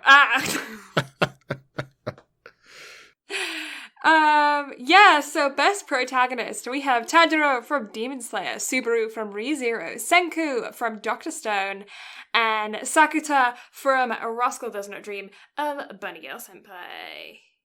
Now, 3 of these I put on here, whereas I feel like I added Senku just solely for the fact of I figured you would. Yeah, that's who I was going to add, so then I was stumped. Yeah, so I kind of stole your pick on that one. Oh, yeah. I can 100% agree with it. And again, that's why for a third pick. But also, I struggled like having to only pick 2. And again, that's why I just went ahead and put Senku on there because I figured you would go along with it as well. Yeah, Senku was my top pick for this category, but when I turned up to put it in, he was already there. So yeah. I got you, fam. Yeah, you know my own brain. I feel like there's something so satisfying about Senku and his way of understanding. Mm-hmm. He's not one of those characters that ever has a point where he's annoying, which is the exact reason why Deku is not here. Yeah, that's... And don't get me wrong, I absolutely adore Deku, but it's just from a pure, like, just overall perspective, I think all four of these characters truly deserve to be here. Even Sakuta, just solely because of, the role that he plays. And after you watch the film, I think you'll agree that it even has more of a reason to be on this list. Mm-hmm. However, I just think from a pure protagonist standpoint, I feel like he's out. Yeah, I can understand that. But Subaru, yeah, I find tough. Annoying at times. You see, I can kind of get that, but once you get into season 2, he fully fits the protagonist role. Yeah, I can see that, but when you compare him up to Tanjiro and Senku, because he had that part of being annoying, he doesn't hold on par. But he truly, I feel like he played his role to a T, though, because of who he was as a person and the way he grew into that role, and that he's meant to be the protagonist, but he actually grew into that role. I think made him a good shout to kind of add in here. And I also feel like there are times when Senku is kind of an anti-hero. Yeah, because he's only out for himself. Yeah, he's not exactly a nice guy. He's not. All he cares about is science and getting his own way and getting back to civilization. Although he cares about the people around him. He's a nice guy that doesn't like to admit he's a nice guy. Yeah, although he cares about the people that's around him, he also doesn't care to exploit them for his own gain. Yeah. Which is why I feel, in my opinion, Tanjiro takes the cake for best protagonist. Yeah, I'm gonna back that. I would back that as well. And then for our next category, best antagonist. Mm-hmm. And I struggled with getting a good second on this one. Mm-hmm. Because it's hard to find a true antagonist. A lot of people are antagonist turned supporting characters, or, they're... Especially when you consider things like Food Wars. Like, nobody's bad in Food Wars. They're bad for a bit and then they're good. Yeah, Food Wars is a true Dragon Ball in the sense of people are enemies to start out with and then they become friends. Yeah. Whereas I had 2 dead ringers for best antagonist for this one had the ending of the first season of The Promised Neverland not swayed me. Because I really wanted to put Isabella on this list. Mm-hmm. Like, I wanted to go Echidna and Isabella, hands down. But just that last episode with her just letting the kids go at the very end, like she just kind of gave up trying to stop them and kind of sentenced herself to her own death. At that point, I just couldn't willingly put her on the list. She's genuinely a really good shout, though. She is a really good shout. It's just the way it all ended, I just couldn't. Mm. However, for our nominations, we have Echidna from Re:Zero. You also have Tsukasa from Dr. Stone, just to kind of complement Senku. Yubaba from Spirited Away, and Dead Man Wonderland. I'm not even going to try to pronounce that. Tsunenaga. Tsunenaga. Tamaki, which he was the director, wasn't he? I Googled it, and I didn't remember his name, to be honest. But then there's Rinichiro Hagiri as well. They were according to Wikipedia, the two antagonists of Dead Man Wonderland. Could you tell that I was struggling to find a fourth? Yeah, I could see that. Honestly, in my opinion, I think the category has to go to Echidna. Yubaba from Spirited Away is the most visually scary. From a visual perspective, yes. But again, the ending of the film it softens her kind of up. clears her. Whereas Echidna starts off sweet and helpful, and then she shows her true colors at the very end. And I think that's what truly makes her... Because the entirety of Spirited Away, you're led to believe that Satella, the Witch of Envy, is the big bad of the show. But then come to find out, it's not. It's Echidna all along. And so that's why I think from a true antagonist perspective, it's either Echidna or Tsukasa, in my opinion. Yeah, and Tsukasa's kind of still a pretty one-dimensional character because he hasn't had much chance to flesh out his evilness yet. Mm-hmm. Whereas Echidna, she truly fleshed it out, and just the animation on her during that solid 3-minute monologue that was done in one take, by the way. So kudos to that voice actress. She deserves all the props in the world. Mm-hmm. But just solely off of that, I feel like Echidna has to take it just from a pure antagonist role. Yeah, I will back Echidna. And then this next category, that's going to be tough. Mm-hmm. Oh boy, this is going to be an interesting shout. I'm not sure who the third one is, but I wish we could just give it to 3 of them right off the bat. It's Dr. Stone. I figure because all of the research. That's where that looks familiar. Yeah. Yeah. This one sucks. So the next category we have is Best Director, and Brad and I are gonna struggle to decide who we think is the best director. We have Brad's favorite, Makoto Shinkai. He goes on and on and on. If you haven't heard about Makoto Shinkai, you haven't listened to us for very long, because, yeah, Brad's absolute favorite, right? Yes. Oh, yeah, hands down. And then Miyazaki is just timeless. Yep. Yeah. And then we also have Satozaki from Demon Slayer and Shinya Ino from Dr. Stone as well. So we got 4 incredible directors here. 2 that are icons. 1 a classic icon, 1 a modern classic.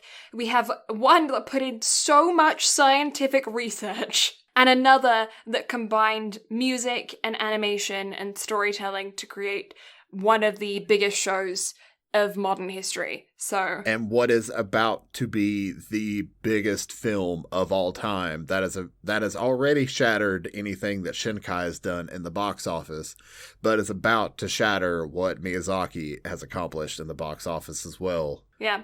It's tough category. It sucks, man. Yeah. Yeah, I definitely wanted to include the director for Dr. Stone purely because of the sheer amount of scientific research. Obviously, the author of the manga had to put in a butt ton of scientific research as well, but the fact that they carried that through into the anime, the fact that watching that behind-the-scenes video really helped make you understand the amount of research that the entire team put into work, and I just have mad respect for the director for not flaking out on that. 100% agree. I think out of everything, as far as choosing one goes, this is the worst one of the bunch. Yeah. Because every single one of these, in their own right, has a reason to deserve it. Yeah. Because Miyazaki is the founder and creator. Yeah, he is the founder and creator of Studio Ghibli. Yeah. His films are iconic and will always be iconic. They've shaped anime to be what it is today. Mm-hmm. And then Makoto Shinkai was the first director to break the Miyazaki trend as far as films are concerned and create something that has both visual or that are both great stories, but also push the boundaries of visual animation. Yeah, and he changed the kind of way that Miyazaki did everything, because Miyazaki's are they're all fairy tales. They're all old legends and tales that you would tell to children to warn them of things, to teach them morals, to, shape their lives, which are amazing.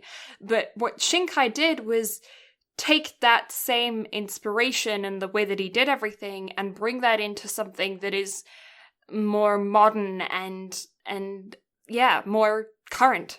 And not only that, but the biggest reason I stand behind Shinkai all day long is just because of how absolutely stunning his films are. There's not a shadow of a doubt in my mind that out of anything and everything Blue and I have covered this year, Shinkai does not have the most visually stunning films out of anything that we've covered, or visually stunning anything. Violet Evergarden is beautiful, but you cannot beat what Shinkai does. Yeah, it's a tough choice. Can we just split vote it for Shinkai and Miyazaki and go on? I'm honestly down for that, because it's a classic and a modern classic, and it's really hard to choose between the two. Yeah, all four of these absolutely 100% deserve to be in this category. And it's, I want to cheap out on it because I legitimately cannot choose between Shinkai and Miyazaki. However, I personally don't want to leave out Sotosaki just because of what Demon Slayer has done and is about to do. I feel like with Sotosaki, though, they're both so... I mean, I'm saying they're both new to this. They're not new at all, but compared to the other two that have this vast portfolio of incredible work, their incredible work is much smaller in comparison. Although now with Demon Slayer, the figures are incredible. It's still just Demon Slayer that you really pair to the name. Mm-hmm. And so Agreed. I feel like they need a little bit more time to just get more works under their belt, and for us to be, we're both super excited about future projects that they're going to do. And I think by the time Demon Slayer is fully done, he could very well just sit upon the throne of one of the best directors of all time, just because of how much Demon Slayer still has left to do, as long as the anime is allowed to continue to the manga's conclusion. Yeah, they're both very promising. We're excited for their futures. Yes. Also, for the next one, I had to add a last-minute addition. Oh, would you want to go through the category then? Yes. So, for our next category, for Best Animation, our nominations are Demon Slayer, Violet Evergarden, Children Who Chase Lost Voices, My Neighbor Totoro, and Your Name. Now, let me double check something, because I'm having something pick at the back of my brain. And because of this, if I am correct... Okay, so I was correct. And because of this and because of this realization, Children Who Chase Lost Voices is a good shout. But I think it's beat by Your Name. Okay. Just because they're both Makoto Shinkai. Right. But I think Your Name just trumps it in animation. I disagree. Reason being, Children Who Chase Lost Voices is more unique to me. It's got that more magical, otherworldly, ugly aspect to it that Your Name doesn't have that appeals to me. See, that I can understand. But again, in my opinion, animation style, you can't beat Shinkai. It's such a tough time. And again, My Neighbor Totoro, iconic with its animation. That's why I pitched it, is because I feel like out of all of them, other than perhaps Demon Slayer, My Neighbor Totoro is probably the most purchased in the sense of stills, screenshots, paintings, lunchboxes, plushies, everything that they do. The shots of My Neighbor Totoro are seen consistently everywhere in pop culture, in stores, on people's walls. It's so known and it's so visually appealing to such a large, vast majority of people. I feel like My Neighbor Totoro is much more palatable than Children Who Chase Lost Voices, even though they're the same level of weird. Agreed. However, especially due to everything else going on right now in the film world and everything else, I think best animation, as far as what we have here, it's really hard for me not to give it to Demon Slayer. I Just agree. because if you look at a lot of the success and everything else around it. But do you think that I don't know, when was Totoro made? Do you think in 50 years, Demon Slayer is going to hold up as well as My Neighbor Totoro has since it's come out to now? Because of what it's doing just because of the history it's making, I could see it. Mm-hmm. Because I don't foresee anything stopping where Demon Slayer is going to go. Mm-hmm. So I can understand that. I feel, and in part, I think a lot of that has to do with the animation. I think you have gathered by now, I'm backing My Neighbor Totoro, mainly because mass pop culture, like it's huge in pop culture, even to this day. You go on Hot Topic and there's Totoro stuff everywhere.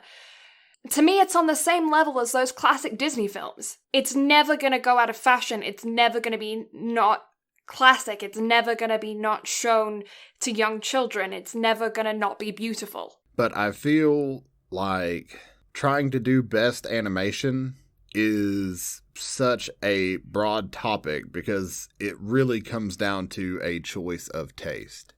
And what you think from an animation perspective is the best. And so, as far as what it's accomplished, Demon Slayer has, out of all these, some of the best animation you'll ever see. But my personal preference out of all of them is Your Name. Just because it is truly the most visually stunning animation out of everything on this list, or out of everything that we have covered, and out of every anime that I've ever seen. I can understand that.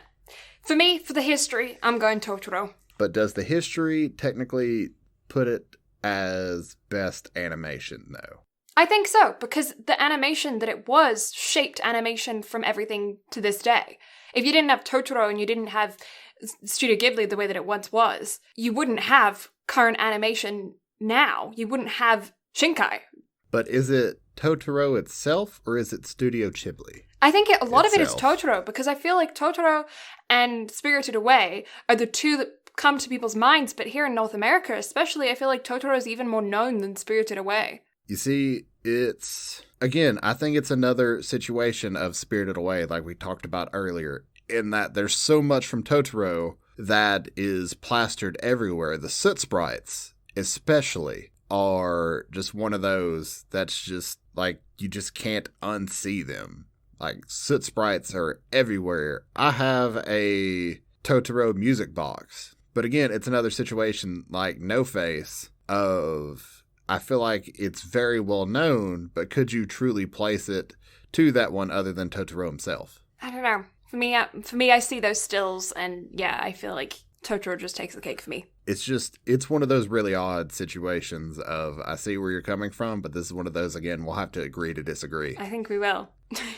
So, It's My Neighbor Totoro and Your Name. Because it's so odd. Yeah. So shall we get into Best Boy and Best Girl? Final three categories? Yeah. Our final three categories, but also probably the two most lighthearted ones that we have done. Yeah, I threw in a couple fun ones. You think? The bottom of Best Boy. Why don't I'll let you take both of these? Hey, that's from iconic. The top because you made it fun. He is iconic. Okay, he is meme lord. He is everywhere. So well known. Oh, just as far as anime trap memes are concerned, hands down, top of the board. I had to include him. I had to give him a shout out because of that. And if you haven't already clued in, we are talking about Felix from ReZero as a nomination for our best boy. We also have Deku from My Hero Academia, Tanjiro from Demon Slayer, and Seki-Zen from All Out. Thoughts? Tanjiro, man. Tanjiro. I just feel like out of everything that the stereotypical best boy is, I feel like Tanjiro takes the case, with Deku being a very close second, but I feel like Tanjiro is just more lovable. Yeah, Deku's whiny in the first season, and that's hard to get past. Yeah. But and then going forward is just kind of one of those things. But Tanjiro, although this boy had every reason to be a Deku. In fact, he had more reason to be a Deku than Deku himself. Mm-hmm. This man watched his family get slaughtered. His sister becomes a demon. This boy got absolutely had his world slaughtered in front of him. And yet he literally grit his teeth and became a demon slayer, and just overall, like, he never lost his humanity in any of it. And it's just adorable. Like, I don't think it gets any better. I feel like we have to give a shout out to, oh my god, I literally just forgot his name. Ota from Tanjiro? No, well, yeah, but Zenitsu from Demon Slayer as well. I just think he's too whiny to be best He is boy, whiny, but opinion. I do want to give him a shout out for being secretly badass. Oh yeah, like, from a badass perspective, hell yeah. Yeah. But yeah, so my nominations were Felix from ReZero because of the memes, because of the fact that he is the most iconic trap, I feel like. And he is also a boy. He is not a girl. He is a boy. And I feel like he's a solid character as well. He's not incredibly whiny. He's a solid character, but because of the second season and how backpedaly they kind of became with Felix's character, I feel like that's the only reason I can't take it serious in this category. Yeah, I just Felix feel like becomes very kind of selfish in the first couple of episodes of ReZero to where I can't take it seriously. Mm-hmm. I just wanted to give him a shout out because of the fact that he is so incredibly iconic on the internet right now.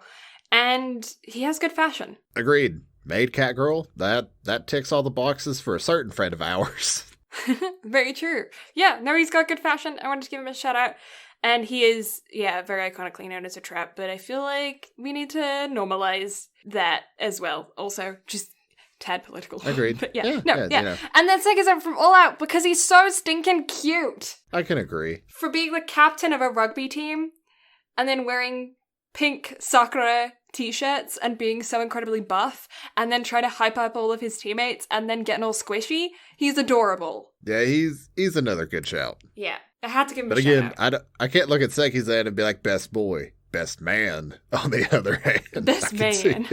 Even though he's in high school, I just look at him and I'm like... He's huge. I have a, like, JoJo's Bizarre Adventure idea of a teenager. It's like, that's not a teenager, that's a man. Yeah. But I just had to give him a shout out because he's adorable. But then the next category for Best Girl, that's tough. Yeah, it's real tough, huh? We've had a lot of characters this year that I think qualify in the Best Girl category. Mm-hmm. It was hard to truly sit down and try to narrow them down, but our... nominees are Nezuko from Demon Slayer, Megumi from Food Wars, Ui from K-On!, and Mei Kusakabe from My Neighbor Totoro, the younger sister. I promise I didn't just choose Totoro throughout this. But I had to give her a shout out because she's adorable and tiny. And she's like 2 years old and I love that. And she just runs around chasing like caterpillars. She's great. This one's hard. It is hard. Uri is the most talented. Nezuko went through a fucking shitstorm and she's a meme and she's adorable, and tiny Nezuko is the greatest thing to ever grace the face of the earth. And she fits in a box. I mean, come on. But then Megumi, with her home food, she just cooks everything that's just to taste like home and to be sweet, and she is gonna be, she's the mom of anime. She's gonna be a mom so soon. She's like... Yes. That's just who she is. She's just but she can also like butcher a giant fish in like 3 seconds. I really want a Food Wars OVA of them all grown up. Like, just give me a film of them all grown up and just what happens. Please. I fucking beg of that studio, just give it to me. She's gonna babysit all of the Food Wars kids. Oh my god, could you imagine Soma and Eren as kid? Oh my god. That's horrifying. Because could you imagine if their kid got the god tongue too? Oh my god. I'm horrified by that. The god's tongue, but like with Soma's disgusting food trait. Oh my god. I'm humored by this thought. And then this category sucks. This category does suck. To be honest, pretty much every single character from K-On! Could be... They're just like a group of good girls, of best girls. They are, but I feel like Ui just sits perfectly in the best girl category, and she's squishy, she's adorable, but also she doesn't whine, and she's genuinely the most helpful character in that show. Yeah, I feel like either her or Mugi could be Xiao's. If Mugi wasn't so ditzy, I feel like Mugi would be a really good fit. Yeah, she's just big squish. Yeah. I don't know. I don't want to go Demon Slayer as well. I don't want to be like, no. But, like, she is really iconic right now. And she's badass. But she doesn't... Like, that's the thing, is that her character is decently one-dimensional right now because of the fact that she hasn't had much opportunity to develop her character. Well, I feel like they've done everything they've could for the character. I feel like she's not truly one-dimensional. She's not as well-rounded as the other characters. No, but then again, how can you make her kind of character... super well-rounded, exactly. Yeah. Because, again, she shows her personality in other ways. Yeah, but Megumi's like had Tiny such Nezuko running around. But yeah, Megumi's had such a growth arc, though. I understand there's so much more Food Wars than there is Demon Slayer right now, but her level of growth from failing her exams in the first season to winning the blue competition to get to blue. Mm-hmm. You know? You know who else deserves to be on this list while we're sitting here and having this conversation? Who? Mai from Bunny Girl Senpai. She does? I'm gonna back Megumi, purely because of her growth. I'm inclined to agree, but the only reason she gets it is because she's had more time for growth than any of the other characters on this list. Yeah. Because I feel like by the time Demon Slayer's over, Nezuko's we're going to have to revisit this. But with 2021 and coming back to Best Girl, Nezuko's probably going to be re-nominated. I guess it just depends on the film, because we literally have to look at it as face value for what we've covered that year. And for what we've covered, 5 seasons of Food Wars, Megumi takes a cake. It's just hard, man. I know, you don't want to leave Nezuko alone, but yeah, we don't have as much content on her. Definitely don't. So yeah, just purely because of content itself, Megumi kind of takes the cake. Which leaves us with our final category, our anime of the year. This one was hard. Yeah. Again. So remember, these are all animes that we have covered over the past year. They are not animes that have been released over the past year. Same with all of our previous categories. Leaving us down to Dr. Stone, Spirited Away, Demon Slayer, and finally, Your Lie in April. Are you shocked that I didn't put Kids on the Slope on the list? No, honestly, because my thoughts going through this were just, my 2 picks were probably the 2 things that I rated the highest. But it was really hard for me to not put the second season of ReZero on here. Mm-hmm. It was really hard for me not to, because I rated it a solid 10, and it deserved a solid 10. Mm-hmm. But just overall, in my opinion, I think it has to go to Demon Slayer. For me, it's between Dr. Stone and Demon Slayer, even though I frickin' love Your Lie in April and Spirited Away, and also Kids on the Slope. Kids on the Slope I know is a me thing, though. I think that's why I didn't include it, is because, I know that's a me thing. And the first season of Tokyo Ghoul deserves a shout. ReZero deserves a shout. Rascal Does Not Dream of Bunny Girl Senpai deserves such a phenomenal shout. Yeah.